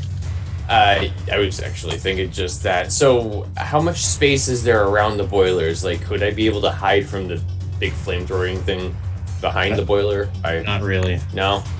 You may be able to, like, you know, hide behind it, kind of like you're hiding on the other side of a pillar, even though it knows you're there. Well, yeah, no, that's what I mean. Like, could I get on the other side and if it were to try and flamethrower at me, kind of have the in the way of the flamethrower? Oh, yeah, you could, yeah. Like, The as a boilers defensive, are pretty much a defensive boilers- position. Yeah, the boilers are pretty much attached to the back wall, but you could stand on either side of them. Okay, so I'm going to expend one of my armor pellets. I get 10, and I'm going to use my power assisted thrust, and basically it's going to pressurize my servos and then just push jump me forward 100 feet next to the boiler.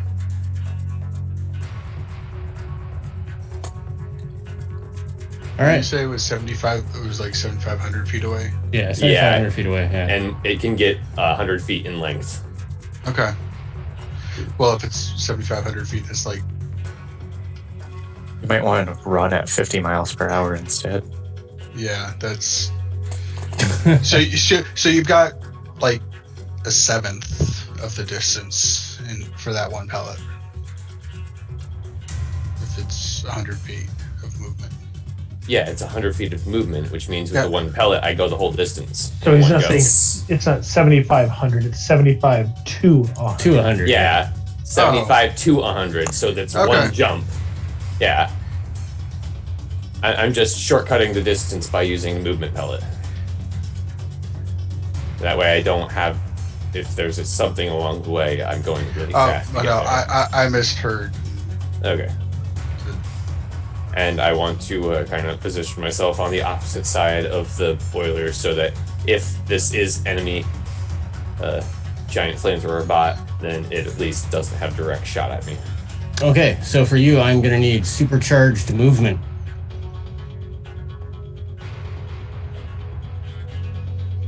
Which is spades. Which is spades, and I am just going to use one card All right. and burn a So- joker. You're definitely able to drop this pellet into like your arm. And it's kind of like almost like a water soluble type pellet. And it goes kind of up the tubes around your armor gauntlet and into the back. And it shoots out because your suit is fairly similar to a construct. It's run on steam. You have a steam-powered suit, and you're jettisoned forward. The whole the whole length of the factory. And because you succeeded, you're able to like make a skidding stop right before you hit the end wall. And you are Alex slide. like 5 feet away from the because they're not like right at the end of the long corridor. They're kind of like off to the side, but you're like 5 feet away from them. Perfect. Is that all I get to do, or can I? That is all you get to do. Okay, that's fine. Who wants to go next? I'm gonna hold, and if anything goes after Brock, I'm gonna blast it with the crossbow. All right.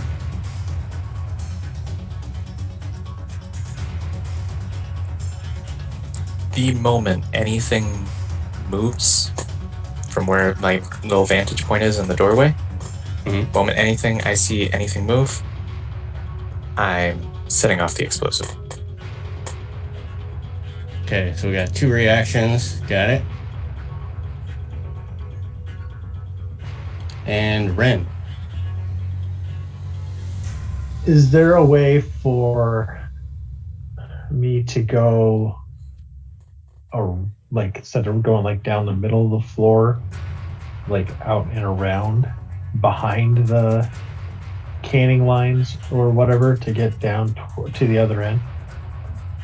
You would have to go past multiple lines, but yes, you could go all the way around the outside. Once you got to the far end and you headed down the extreme left or right side, you'd be fine. But it's getting past the front row. Oh, so we came in like the end, not one of the sides. Yeah, you pretty much came in the front door. You have this nice big atrium. Okay. You got the 2 brains sitting off to the side. And then it just opens up to this big factory floor. Can I get to the brains without going past any grabby arms? You're pretty much standing right next to them. Yeah, they're in the atrium. They're Okay, not on the floor. I want to investigate the brains. Aha! I didn't realize we were that close to them. Yeah, they're like right there in the atrium. Okay. All right, investigating the brains.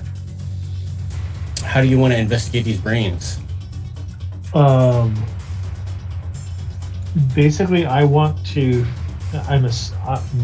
My Ren's assumption is that these are what is controlling the factory.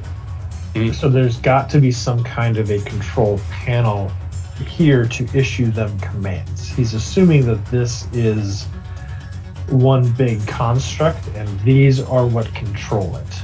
So if he can shut this down, then he will. Okay. So I'm not sure, would that be investigation or would that be his neurological program?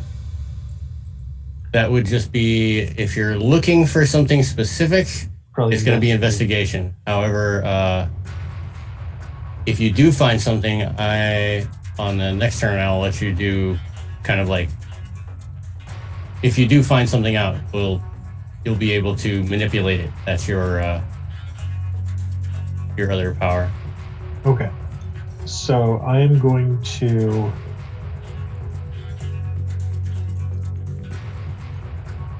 investigation is clubs. Okay. So we're going to do a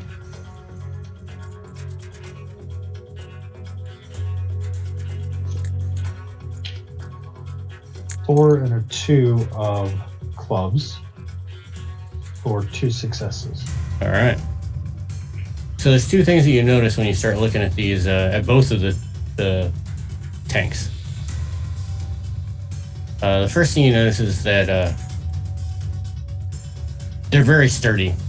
They're made out of nice tempered plexiglass type material so that they're not shattered very easily.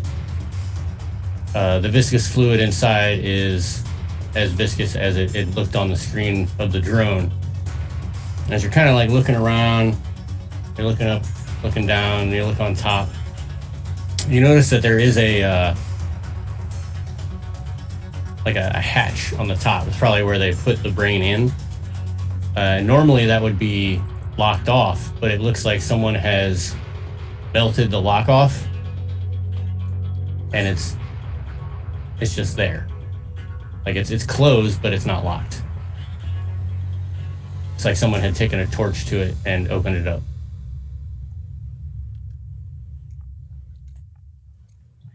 Okay. But So there's if you were to open that latch, you could get directly into the fluid and the brain itself. okay. Then that's probably all he can do on one turn. I'm Yep. assuming? Okay. Yep. For your turns again, for any of those who forgot, you're either going to take an action like I do this, I do that, or a reaction like Key and Zach did. If this happens, I will do this. If this happens, I will do that. Or if someone punches you, I will block him. Something to those effects. All right. Is that everyone? I do believe that is everyone.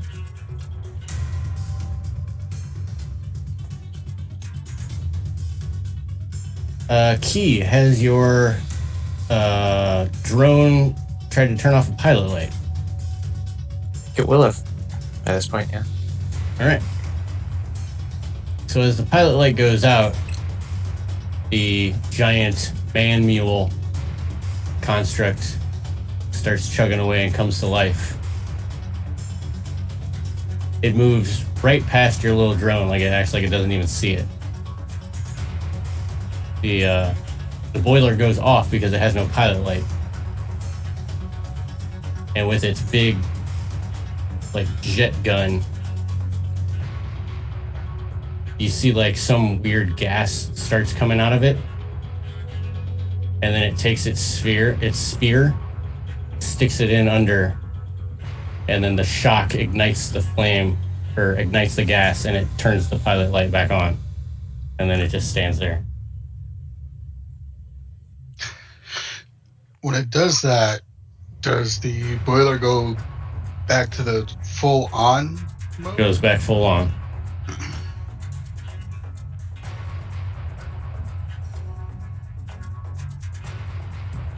The other machines start to come to life as well. The sorting module starts grabbing at the air. The main corridor down at the end, off to the side.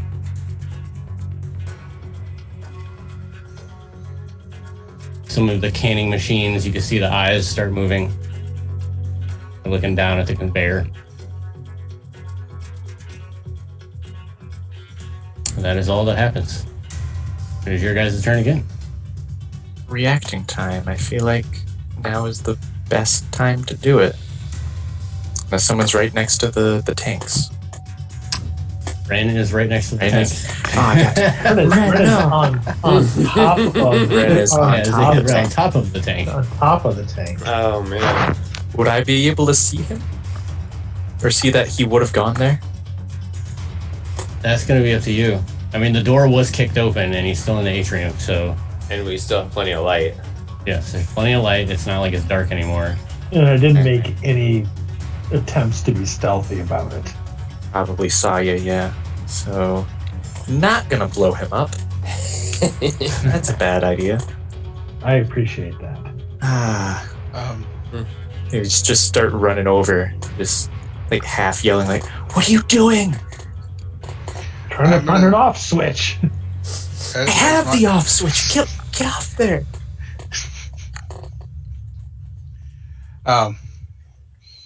So then, yeah, if nothing hopped out at Brock as my reaction to the machines moving, I might have tried to disable an arm or an eye or something along those lines. If convenient. But since they aren't an immediate threat, I wouldn't, spend a card on that. No, they are not an immediate threat. They are moving. The actual slicing machine is grabbing at like the air, and then the knives are just like cutting in front of it, but it's just cutting air.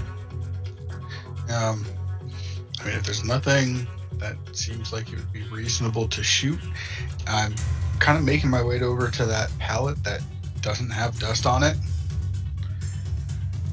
If I do get close enough to one of the machines, it might get a little poke from the sonic truncheon. Okay.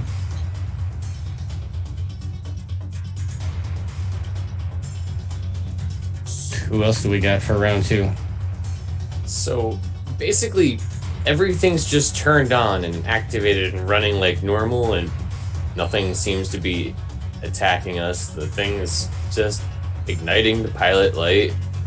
It seems kind of like maybe they might have just run around in here in the dark, turned everything on accident, and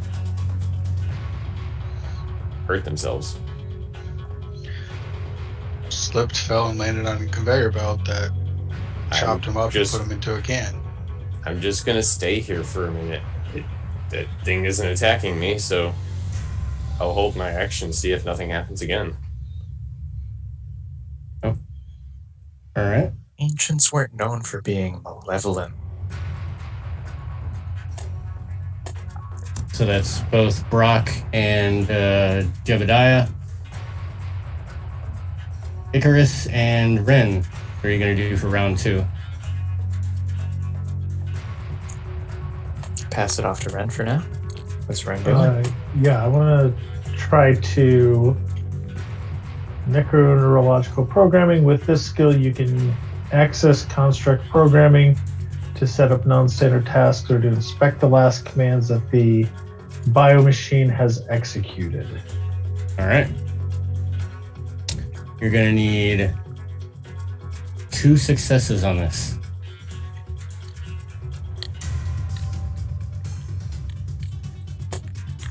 I should say you only need 1 success. 2 successes would be better. Okay. And since I am trained in this skill, I can play more than 1 card. 2 cards. How many cards? You can 2. play up. If you're trained in the skill, you can play 2 cards. 2 cards. Okay. Well, that if you are doing something, you have to play a card. Yeah. So it is a gear thing, which is spades. I unfortunately don't have any spades. Okay. So I am going to play 2 cards for 8 to get 1 success. Okay. So you are able to stick your hand into this viscous fluid and grab some of the tubes. I fondle the brain. Yeah, that are connected up to the brain. You follow them down to the back of it. You let them go, come out around the back side of the tank, and then you actually see like a readout. It's like the old nice Fallout, computer layout. It's all of the green screen. A lot of like data cards because there's no electricity. And based on the data cards, it seems to be that it is doing exactly what it's supposed to. It is the program that it's running is once product enters the floor, it is supposed to be sorted, peeled, canned, and stored. Okay. Soil ain't green. We're the product. Can I turn it off? With the 1 success now. Okay. You may... Yeah, you can set up non-standard tasks. Like you could add a task, but you can't shut it off. Add a 20-minute wait time before every task.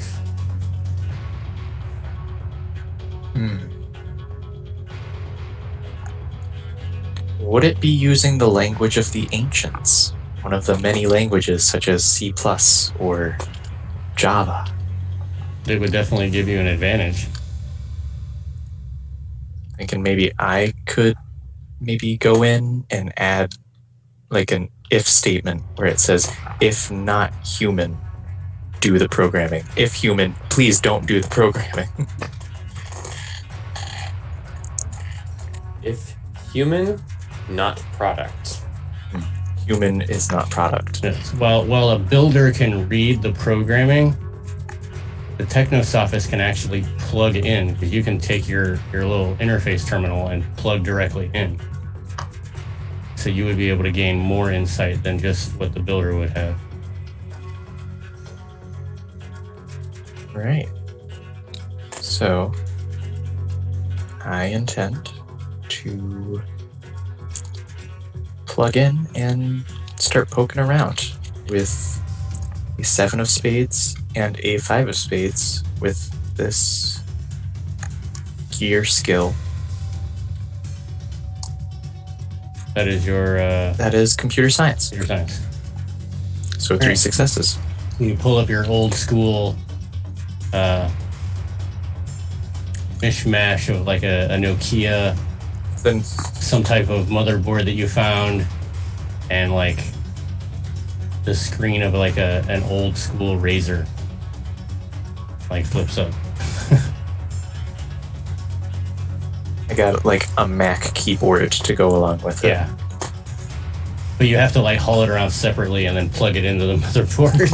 It has like 3 different like transformation bits to it. Like it goes from USB to like Dongle to dongle to dongle. dongle to dongle. Yeah. Finally And plugs in. And of course it doesn't have all the keys. Yeah, it's missing the M key and the Del key. I wish I knew what Del was, but the ancients took that secret with them. All right, so you had 2 successes on that, right? 3 successes. 3 successes. A 7 and a 5. Okay, so with your first success, you were definitely able to get the basics of what Ren was able to. It is running a basic program language. Machine language. Yes, machine language, where it's just you know exactly what it's supposed to do. However, once you start diving in a little bit more, based on as you're reading through the code, you see that there's a couple of error lines, and it seems like the 2 brains are misaligned. Think of it like left side of the brain, right side of the brain, and they're not working in tandem as they're supposed to. And because of that, it seems that they've regained some measure of cognitive independence, and that they themselves have been trying to rewrite their own code.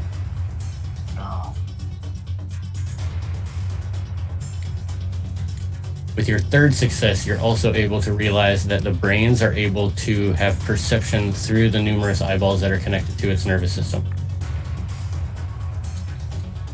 So it can see the entire factory floor. That's not good. Okay, we need to destroy one of these brains. You need to do what now? We need to destroy one of these brains. Because apparently they're rewriting the code of everything here. They're not agreeing with each other. I don't know what they're arguing about, but they're arguing and achieving sentience, I guess. I don't know. They're married? I mean, if this is something that we can hear, so these are essentially constructs that are remembering life, and that's not something that's supposed to happen. Yes, this is very correct. And this is a very bad and potentially scary thing to have these constructs remembering what happened to them. You said that the brain casing was already open, right?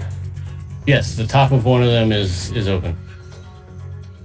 I would tell Ren or Icarus to check and see if somehow it got, like the brain got that hallucinogen. If there was some way to check for the residue of it.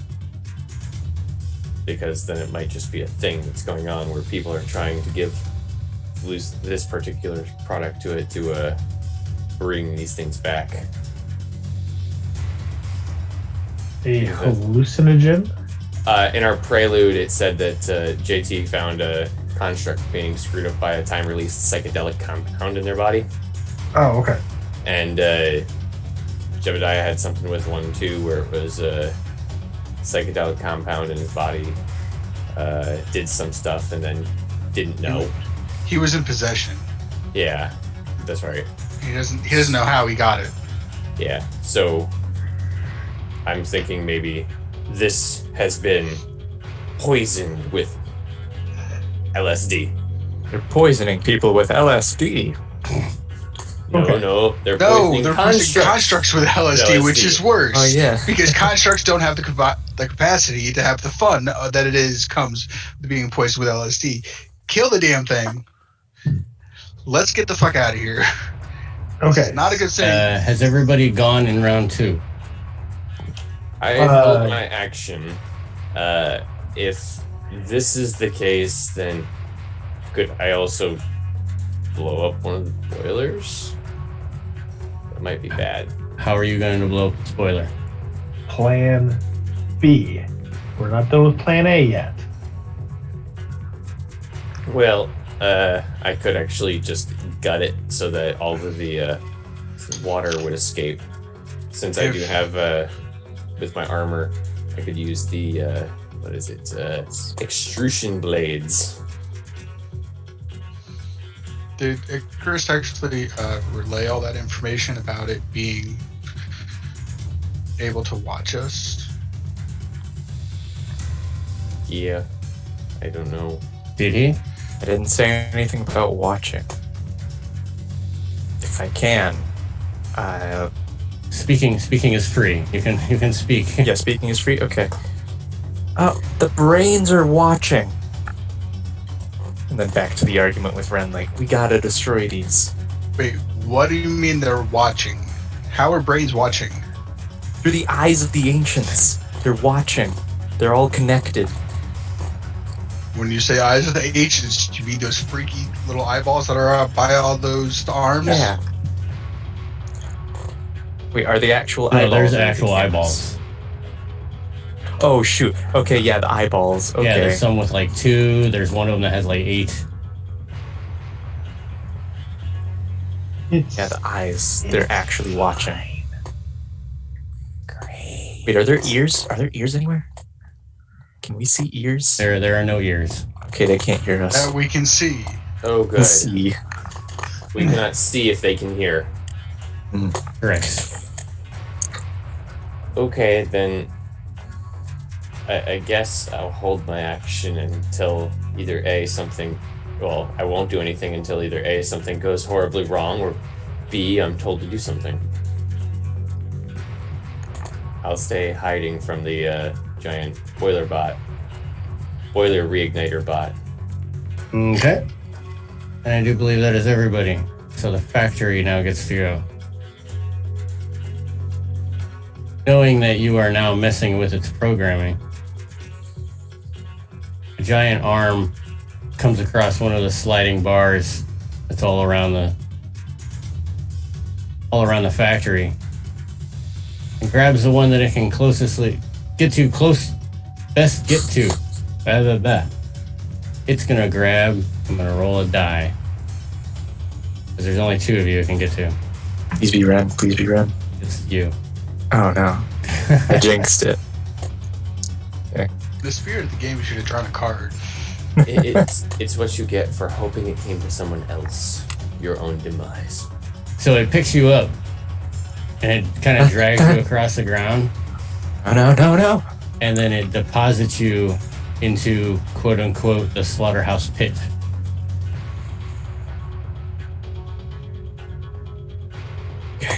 Does anything else happen?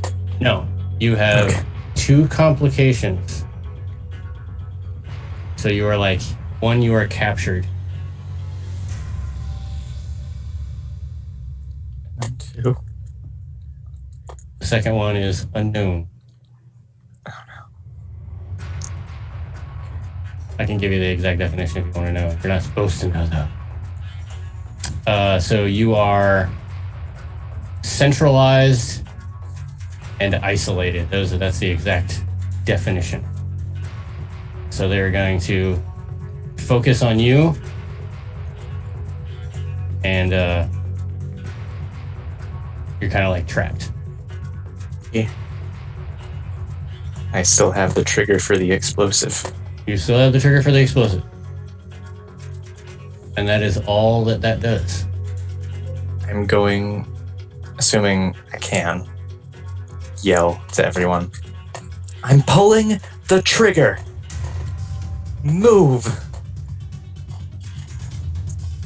You're gonna hold that until everybody moves. Seeing as I'm already a decent chunk of change away, how strong did we make this bomb? Strong enough to hit. It's like 2 damage. What else? It's 2 damage, and then it imposes a condition. Like, what's the range, though, is what I'm asking. That's all fluff. Am I safe at my 100 feet away? I'm sure you are. I'm sure these aren't like super. These aren't like C4. So then I would like to do what I was saying last time, and I'm going to try and get rid of one of the boilers. Since I don't have to run away, I'm going to use another one of my pellets and activate my extrusion blades and attack the boiler in front of, and it will do 4 damage to 2 targets in close proximity, so I can hit them both. Okay. So I'm going to do that, and I do not have any spades, but I do have 5 and a 4 for 5 and a 4, success. so that is a single success. Let me see what the... It does 4 damage to 2 targets in close proximity. And 1 success in extension. Oh, wow. Oh, there it is. So that was 2 successes? Yeah. So each one of them receives 1 trauma. And the water is starting to come out of the main of each of them.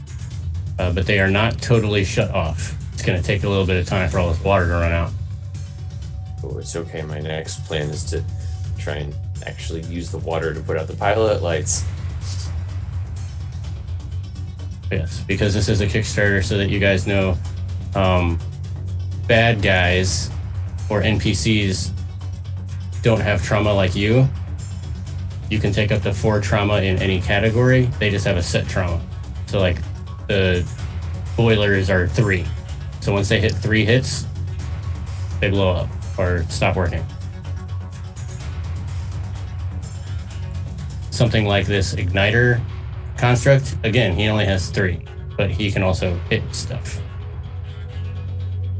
There's other stuff that has like 4 or 5. So, does there appear to be anything else in the room besides the arm that is grabbing Icarus that appears to be aggressive? So it's like it's a giant conveyor belt. So it throws you into this pit, and then the conveyor belt moves you down, and it's going to start moving down to the slicing section. And then it slices it all up. And it moves it on to the canning section. Puts it all in a can. And it goes to the sorting machine. And then it puts it on the pallet.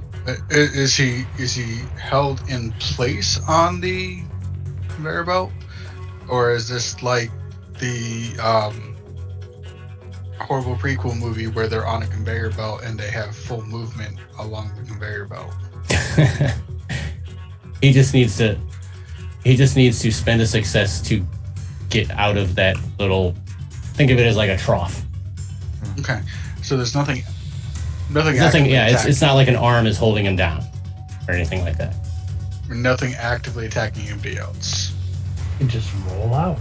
Well, not right now, but I'm using the reaction of the I'm using the reaction of the igniter bot. And now that you have damaged the boiler, Yep. it looks at the boilers, and then it looks at you. And you can see his head kind of go. And it's like no eyes, no mouth, no nothing. It's just like a blank mannequin's face. It kind of goes like that. And then it tries to shoot gas into your boiler and light it. Oh. Amazing. Oh no. You have already acted, therefore you cannot dodge. Can I use my reaction to try to shoot it before it gets over to him? Yes. Okay. If you can successfully do this, the damage will be much less. That'll be a combat. For you, that will be... What would that be for you? You are the militia. And if you want to make it a dexterity. Are you using your... I'm guessing you're using your crossbow, right? I am, yes.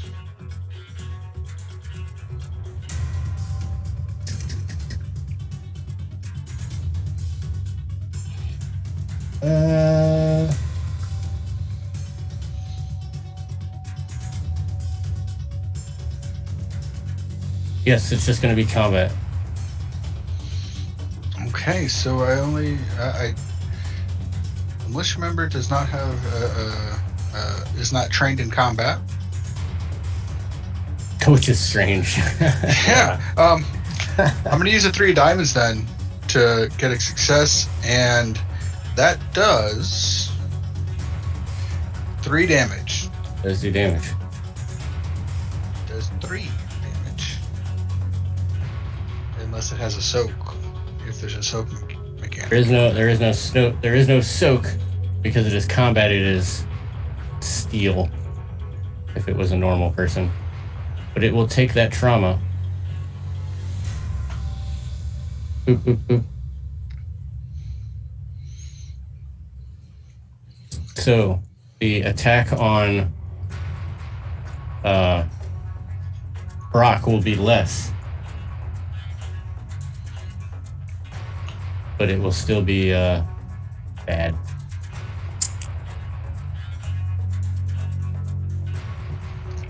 So you will only be taking 1 damage against your steel. Does that also incorporate the armor protection? I get damage protection equal to 2 with the armor. All right, so you will take no damage. Thank you, metal body, for not burning me inside. I'm out. However, you do get 1 trauma. Okay. Which is going to be...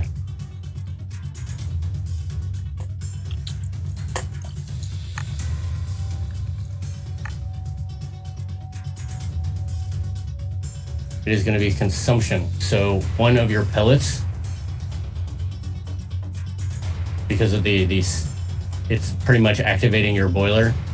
So 1 of your charges is going to be gone. Okay. So you have 1 less charge than you did before. You bastard. And where does that put us at? That is the... Has Ren gone yet? I don't believe so.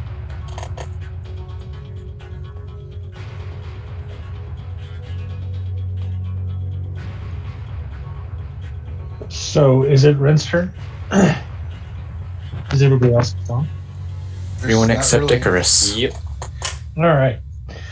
So the talk about that psychotropic substance being mentioned in the prelude had Ren maybe had a chance to examine that and kind of knew what it was, or since he does have pharmacological training? Yes, when he did examine it, excuse me, he did realize that it was... Go all the way back here. Do-do-do-do-do. Do-do-do-do-do-do-do. Yes, you realize that it was a foreign substance and it was activating the postsynaptic receptors, but you didn't know exactly what it was. Like you didn't know what kind of drug it was. Okay, so he wouldn't have an idea. He had sent it off to a lab Okay. to be analyzed. Okay. Would he have an idea of what could possibly counteract it? Ooh. I'm not going to make you roll for that because I'm probably going to say that yes, you would know, but you would not have any of that. You wouldn't have anything with you to do it. Well, conveniently enough, he has emergency pharmacology. With his ability, you draw on the most advanced pharmaceutical knowledges to make compounds, stimulants, drugs, or other with makeshift means. Spend the successes of the game freely according to the table. So he can basically MacGyver up drugs. Okay, so not knowing what it is, but knowing what it does, you're going to need a disinhibitor or some type of sensory diverter. Okay.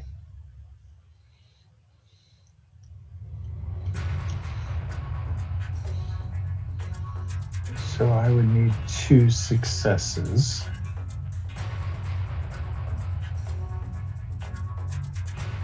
Which I Now, there is pushing in this game. yes. So Okay. the way that you push is if you play your cards and you still don't make any successes, Yep. So I am going to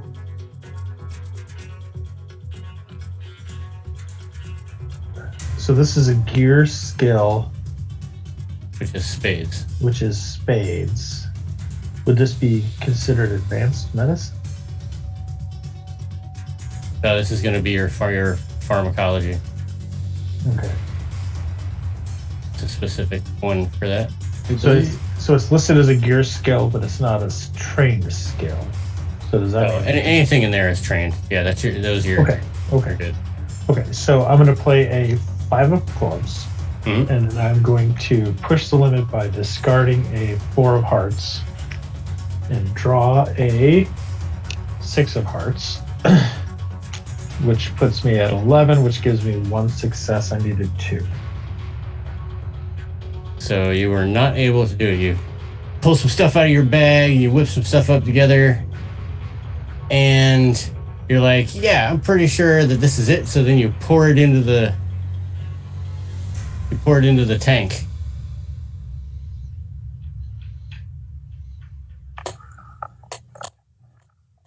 And then we'll have to see what happens. Yeah, so with 1 success, I can make an aesthetic elixir, an energizing toxin, a pain reliever, or a psychoactive focus. In a combat round, if I could do that, I would have been a hell of a lot more fun at parties in high school. In 6 seconds, I can make psychotropic drugs. In 6 seconds, I can make the purest blue crystals. Oh wait, wrong show. So if I had an energizing tonic already, could I have used that to modify it to get the two successes? No, it doesn't work that way. I like the way you're thinking. I like the way you're thinking, but no. Okay. Like I was halfway there already. No? Okay. Yeah, so he dumps whatever random drug cocktail he manages to scrape together into it. There's four of those, right? Under your 1 success? Yes, there was.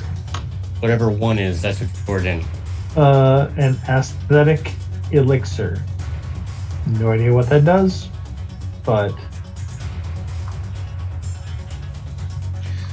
Unknown Like drugs. an anesthetic. Unknown drugs to the brain. Sounds like me in college. Aesthetic. Yeah. an anesthetic might actually work. Put that Yeah. brain to sleep. Devin, what is an aesthetic? Or yeah. Where is this? This is under his It's stuff under here. Architect. Yeah. It's on that Emergency first pharmacology. Architect. AESTHETIC. Aesthetic. It just looks cool. I know. Yeah. Well, Yes. like, It is an I would- elixir that looks awesome. Yeah, because I'm going to presume that's supposed to be anesthetic. That's what I because- thought too. Okay. Because anesthetic elixir, something for pain can knock you out, like propofol, the milk of amnesia. yeah. Oh, I mean, well, Aesthetic means it's just like it's It looks nice. good. it's a cream that you put on to Taken- make yourself look good. Now I don't remember know, this. but- This is a translation, so. Yeah. but also Yeah. taken within the context, an anesthetic elixir that dulls the pain, puts you down, being in the same category as a pain reliever, it may be something that is really not, It's not so bad. Maybe it's a pretty pain reliever. I'm just saying, like, Like it's like it's got glitter in it. Like the Maybe pain it's- reliever, but prettier. Yeah, Pretty. yeah. You shake the bottle and it has that wonderful like glowing glitter effect, and it's nice purple color, and then you can drink it and it heals and makes you feel better at the same time. Yeah. it's like when you take drugs and everything just looks nicer. So it looks like a psychoactive focus, but it feels like an aesthetic. Right. So it's like the difference between mushrooms and acid. Got it. Now, Yeah. does Ren move out of the way after throwing it in? No, Ren does not. No. Because that's what cannot. Ren did. From the That was conveyor my- belt, Ren, you from- fool. and from the conveyor belt, can you see that he hasn't moved away? I don't know if I can, and I don't know if it matters by this point because Icarus isn't dying today. So I have to pull the trigger. I'm sorry. What do I have to play for bomb exploding? I think because you already made it, you just push a button. Like there's no. Set it off. 'Cause it's technically a weapon with the far hitting bit. Then roll your or not roll. I always want to say roll. Sorry. Play my cards. See where they fall. All right. I don't have anything for steel, so this bomb might be a dud. But playing Each success. an ace of hearts and pushing the limit. So I take the top card, if I'm reading this right, and I just play it.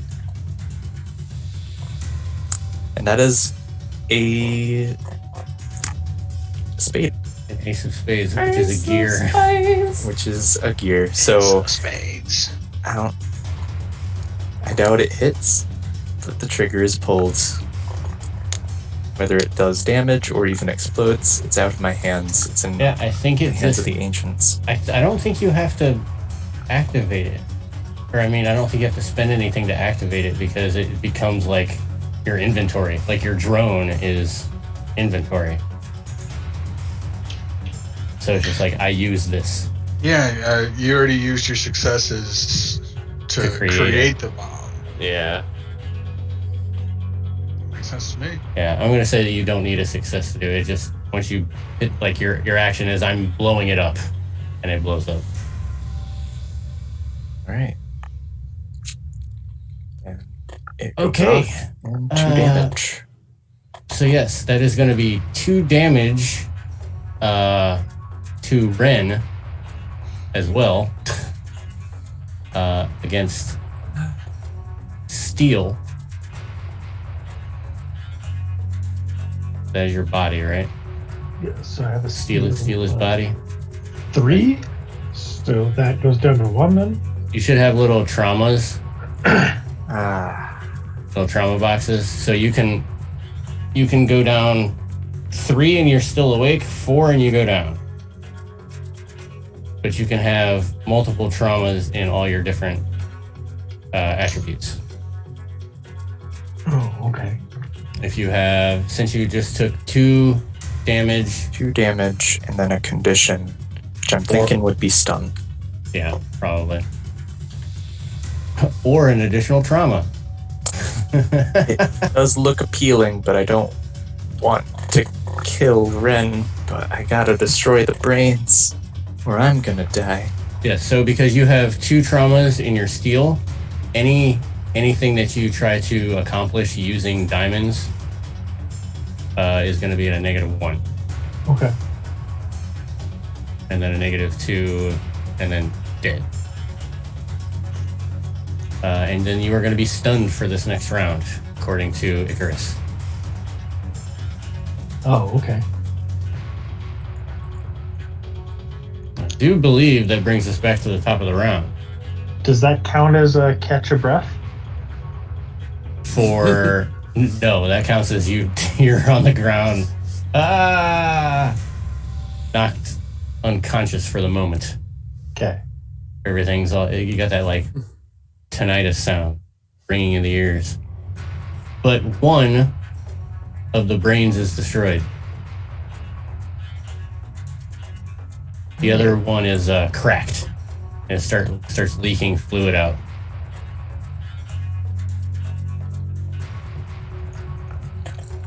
Well, I'm not going to be able to burn a pellet and get a success, but I can. Correct me if I'm wrong. Diamonds is physical, right? Yes. So I can super punch the open holes that I've already made to try and make them even bigger. And since that would be combat, I'd have 2, and I'll use 2 diamonds. Whoa. To make it an extension so that I can punch both the boilers and basically tear open the holes some more and give them each 2 damage. Oh, each 2 damage. All right, so both of the boilers turn off. There's no more water in them. The flames are still going. And you can hear the factory start to wheel down. And it's like right at that point where Icarus is moving along the conveyor belt and the slicer machine's like shh, shh, shh. It's like right next to his eyeball.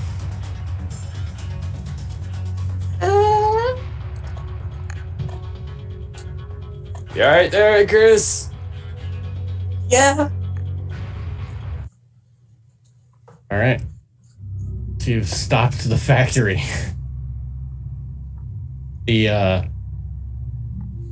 Since the factory is shut down, the pilot lights are still lit.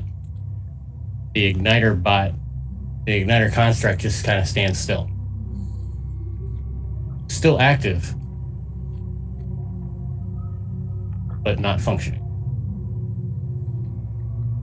I will go over and help Icarus away from the whirling dervish blades that nearly dissected his eyeball. Yeah, they're all like really close, so you kind of like gotta push him away and push the other one away and lift up one of the arms. Metal hands helping him. Power armor. So one one of the containers of the brains got destroyed. Yeah, the other one is leaking, and you can see like the brain is kind of like against one side. It's going down, so it's going down. It's just kind of making that squeegee sound. I want to walk up to it and jab at it with the sonic truncheon. Okay. So as soon as you do that, it's a little, it's an electronic stick. The electronic stick hits the viscous fluid that's still along the brain, and you can see it like undulate just for a second. Smoke starts coming up out of the copper wires and whatnot because the charge is running down into this fluid. You can see smoke start to come out of the back of the tank. Hey, let's. That smells pretty good. We can adjust the programming Things sizzle. and save this factory. The programming was corrupted. It Yes. can be corrupted again. So, Anything can be corrupted. You could be corrupted. I could be corrupted. I can't be programmed. Now, when you're dead, When that happens, that happens. oh, and trust me, I'm programming you, and I'm turning you into a gardener. Did you just threaten to kill me? Such an odd threat, yeah. Oh, when you're dead. What makes you think you're going to still be around when that happens? Well, considering one of you bastards just tried to blow me up, that's a good point. Hey, I said move. It was part of the plan to blow it up. I was really far away and I heard it. I heard it. See, That's Plan B. And he enacted Plan B and he called it. plan Plan A B wasn't was working when out, we- okay?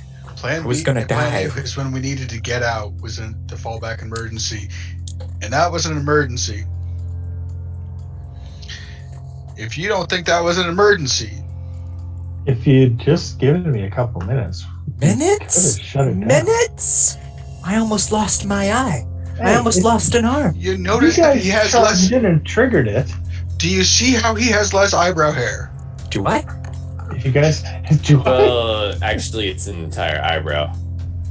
If you hadn't charged in, it wouldn't have triggered the machine. We could have fixed it. That's all I'm saying. He's got us there. Yes, yes. Well, you But know shit what they say, happens. what's done is done. And we needed to react. That And thing I had to punched go. a boiler. That's boiler. Actually, I punched two Twice. boilers. Yeah. No, Oh, in that one was- go. It was pretty fun. That was a nice punch. Okay. Well, Remind me not to fuck with you. we've However, got we've shut this down. No more people are going to get hurt in here. What about that thing? And Icarus points over to the construct near the boilers. Well, who wants a ride home? I got one. I can reprogram it to, then we can ride it. Hey, if that's the case, then maybe we can use it to transport that body. I mean, they did say that we're worried about it going bad. And speaking of bodies, should we check the pallet? Yeah, we should find out what's going on there. All right, so yeah, like I said before, there is one pallet and its contents that are the only things in this factory that are not covered with years of dust buildup. And it's just a bunch of cans, and on the front of every can is a label that says jellied beef bits.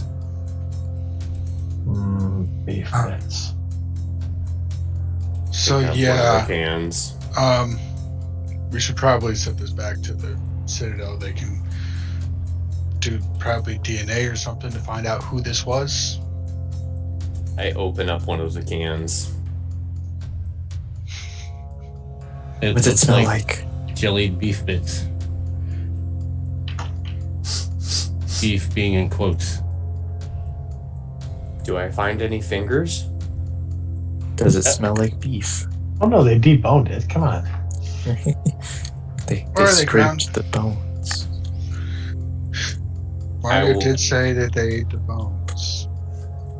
Well, You open a couple, they all look the same. It looks like, you know, chunks of meat in some type of like gravied, jellied, Goop. some fluid. Yeah, some kind of almost like dog food, but more like the beef is more chunky. And then in one of them, you open it up and you see about the same thing. Move around a little bit, and you see a button float to the top. okay, shirt there's all the button. proof we needed. Uh, We take it, send it back, get it tested, make sure though. And we're gonna dispose of this somehow too. We don't want anybody to accidentally eat people. Or do we? I mean, Do we want to give Mario his arm back? Might be a little late for that. not sure which of these cans, which it's probably gonna take several.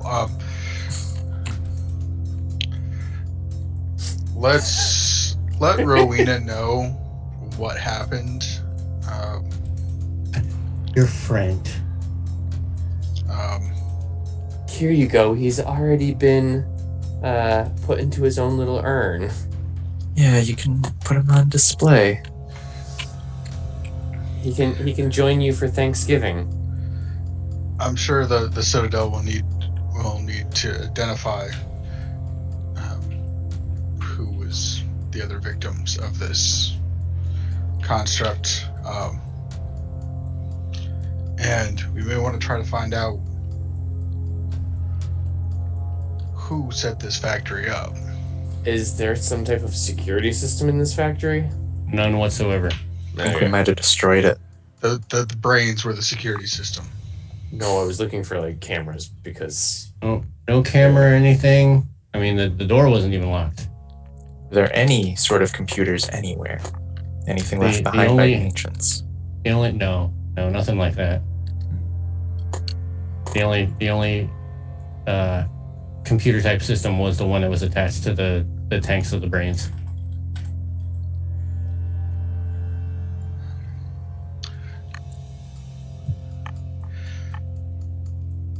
So we send the cases to the Citadel. We let Rowena know and let them deal with whatever the other cans are. And I'm gonna pick up a dusty old can and dust off the label and read it. Jellied beef bits. They're all and Start brushing everything off. Are they all jellied beef bits? They're all jellied beef bits.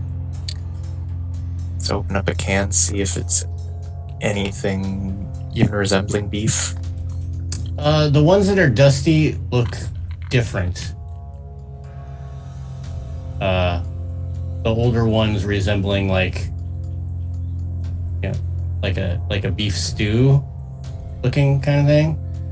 is there an expiration date on the on the cans? Yes, there are. The expiration date of the newer cans is much newer, so they would last much longer than the ones that were dusty. Ones that are dusty So- are actually beef, guaranteed. Are they Guaranteed. pre-construct cans? No, they are What- not pre-construct cans. What's the time frame difference on the ones that are new to the old ones for expiration date? Like how 20 long years. is it? 20 years? Yeah, 20 that's year fine. gap. That's fine. And then I yeah, go to the Icarus eating bottom this of on that. the way home. I'll go to the bottom of the pallet and pull one out. Like the very oldest set, and how old's that one by comparison? Yeah, the Same oldest thing? dusty ones are about 20 years old. Okay, so they're all about the same age difference between the two. 20-year difference between the ones that are between the ones that are the dusty Luigi and bits and the non-Luigi bits. Oh, no. Oh, well, I mean, we don't know that the 20s ago are not Luigi bits. We There's just just a don't lot know more of them. which Luigi. There's more of them. It Well- looks like beef stew. Well, the psychoactive drug thing is seems Fairly relatively new, Yeah, it Yeah. seems like that's fairly new. and this is a 20-year time difference. So I would presume. I mean, So while they're doing that, can I be working on reprogramming the construct? Yes. Because this will be done over a period of time. I won't make you roll for it because I know you have the skill. I assume that Icarus is going to get on his space phone, whatever you Space, call it. the radio, as they called it Yes, back the in the time Radio. of the ancients. The Radio. radio. And attempt some long distance communications with the Citadel to get them to have someone come secure this facility. Yeah, he does it very nonchalantly too. Like, hey, so took care of what was it, the Baxi? You took care of the Baxi factory. You might need someone to help clean up Construct. Also, unrelated question, do you know if people taste like beef or more like pork or chicken? Well, they do call it long pork, so. Like, he's actually asking people at the Citadel, like, hey, what does human taste like? We need to know. Like, what are you talking about? Look, we just found a lot of mysterious meat. They're like, Baxi. Where the hell is this Baxi at?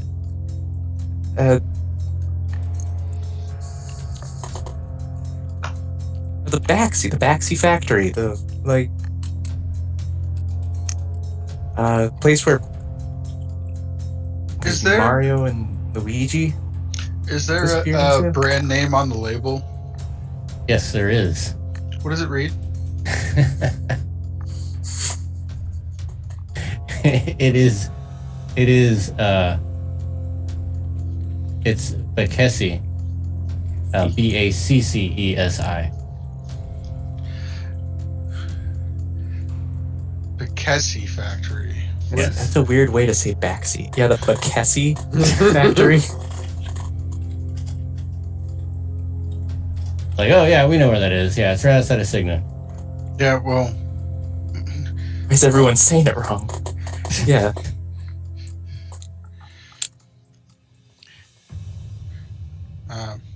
Need help cleaning up. What I what will- happened?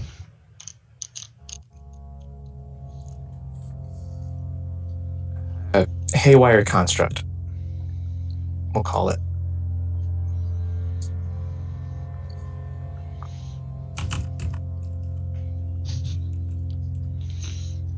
All right, you phone it in. They'll send someone out. It's gonna take a couple hours for them to get out there. They never did tell him what people taste like. No, they So didn't. Just be wondering. But we will leave it here to allow you to think it over of what you guys are where you're going to go, and how you're going to try and explain this to everybody else. I have one thing to say. I plan on taking a decent number of actual, we hope, jellied beef bits. Jellied beef bits. I mean, I figure I should be able to carry at least, if they're regular sized cans, like 40 of them or so. Well, these are Lift probably the like pallet. these are probably like the number 10 cans that are like that big around and that tall. I'm also in a giant super suit, basically. I'm Yeah. technological. Yeah, I assume Power they're suit. like, those nice big, like the family size, like Chef Boyardee cans that are like that big. Okay. They're like those. Yeah. Mm. These are like they're number 10 cans is the military terminology. I don't know. Okay. Just gotta label one of those cans Chef Luigi. Little Mario. Little Mario's. Well, Spam. Spam. Spam. Well, everyone, we hope that you enjoyed this second portion of our little playthrough of the Kickstarter Necrobiotic, brought to you by our friends over at Penny for a Tale. They are currently at $27,512 out of their $10,000 goal, so they have already been funded and are well along their way on stretch goals. There is how many more days? We got 19 more days until the Kickstarter closes, so make sure that you guys check it out. Watch our first episode where we kind of go over some of the mechanics and the rules. Again, for any of those who are watching that were kind of like, I don't really understand, please be open-minded, because this is written in Italian and the Kickstarter is to be translated into English. So some of the sentences, and even for me trying to read some of the descriptions or even the places and rules, sometimes gets a little confusing. But nevertheless, it is fully playable. And I think they even have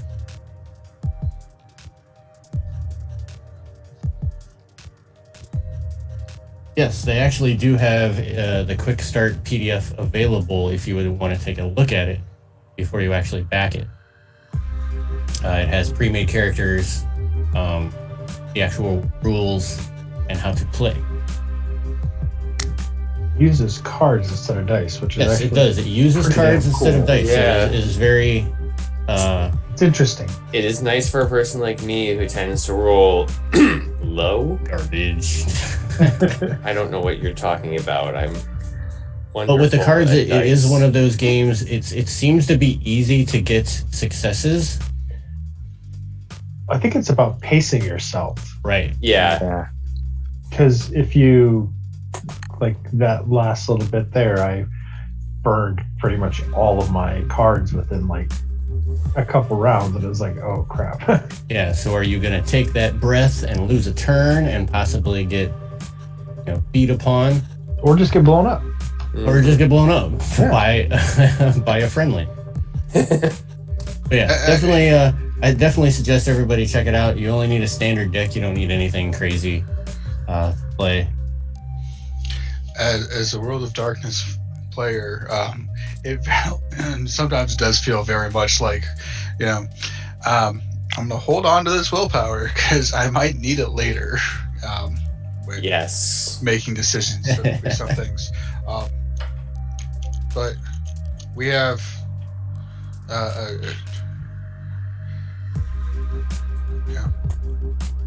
and also at the same time, there's probably a bunch of cool stuff that I could have done. I could have shot some eyeballs or something, but instead I decided to keep on and have 5 cards in my hand at the end of the game. So Hey, Yeah. you helped save me from getting hurt.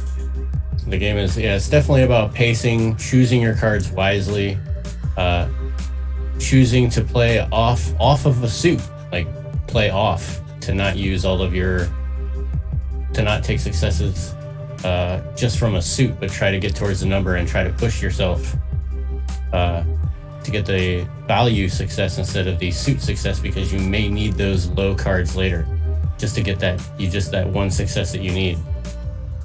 So it is definitely interesting. I myself would like to play it when somebody else runs it.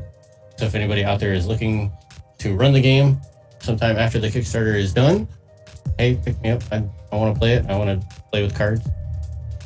the Kickstarter, if you go to the Kickstarter page, you can pick up the quicks, because the quick start on the Kickstarter page goes to a Google page. But in the most recent update, Necrobiotic Quick Start is available on Drive-Thru RPG as well. Oh, You can download it from there.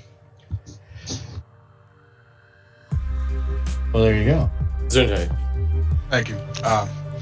And if you want to give them money, it's pay what you want. So you can give them money for the Quick Start if you want to. Sure, it goes to good causes, like they can buy more dice or decks of cards in this case. Yeah, a lot of their stretch goals are additional. What do we got? We got additional adventure writers. Yeah. Additional classes, stuff like that. Yep. So yeah, more equipment, small adventures, more micro settings. So yeah, definitely something to look forward to. Definitely check it out. It is Necrobiotic, penny for a tale. So this is where we're going to leave. However, if you guys are looking for more terrifying tales, be sure you guys check out, again, Necrobiotic will be doing hopefully 2 more sessions of this for the next 2 weeks.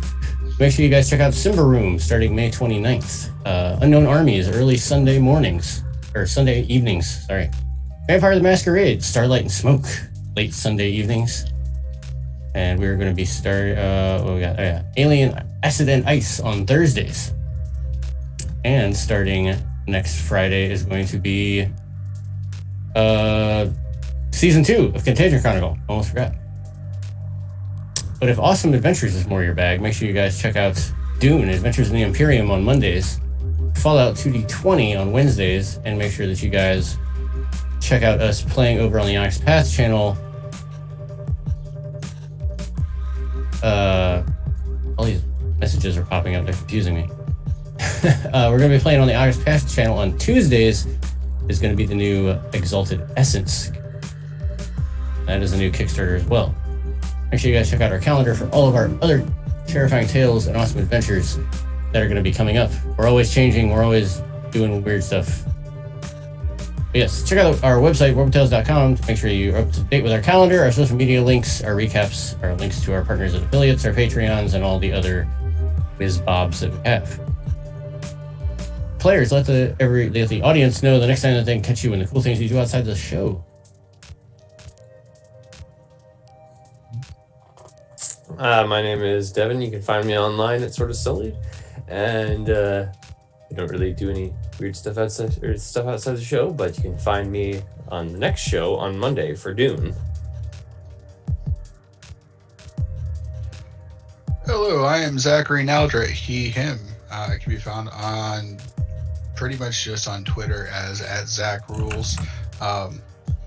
I write some community content stuff, and there's links all on my Twitter. So if that's something you are interested in, check it out.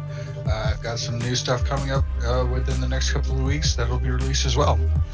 If you would like to see me on the Twitch again, besides here on Saturday nights, I will be available Tuesday nights on Vancouver by Night, playing Dungeons and Dragons. I don't know what I'm doing still, so we'll see how that works.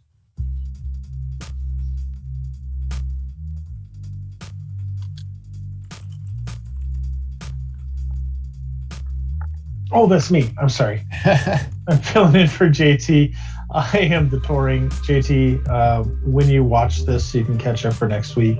I'm sorry if I ruined your character, but I am the _touring on the internet, Twitter, and elsewhere. I will be back not next week because I'm still off, but I'll be playing for Onyx PathCon, and then stay tuned for what I'm doing next. Hello, and I have been Icarus. I am also Kisama. You can find me on Twitter @TrueKisama. And you can also find me tomorrow playing in Unknown Armies. It'll be a lot of fun.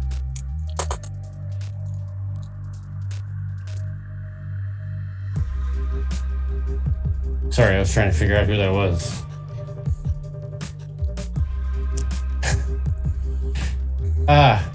Fans sometimes are a little bit too much for me.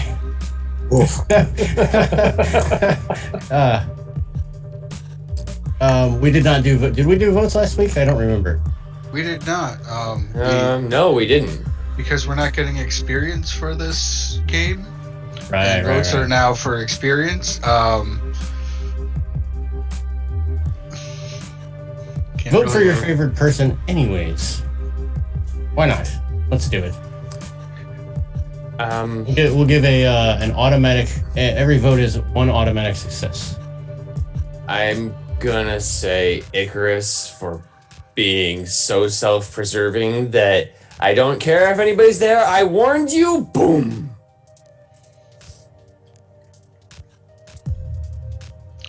Well, I was also going to give my vote to Icarus, and I am not fast enough in my brain thinking mode right now to think of something else, so it is also going to Icarus.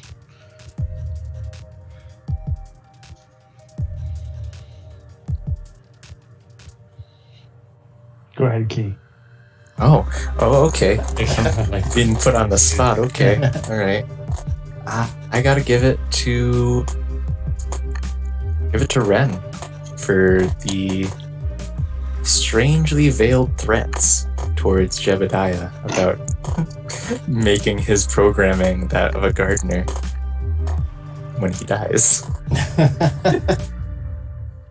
And I am going to give my vote to Jebediah because he stuck to his guns as the military guy and was all about tactics, even though I tried to make it less about that.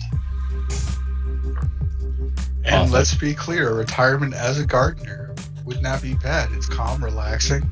You get to be out in the in the See, weather. It wasn't a threat. I was Forever. offering a retirement plan that is, nice and calm. Out of character, it's a Does it lovely cost anything? sentiment. In character, however. Awesome being awesome to each other. With that, audience, we will have to bid you adieu, but we will see you all again next time, whenever that may be. Good night, everyone. Bye. Have a wonderful night.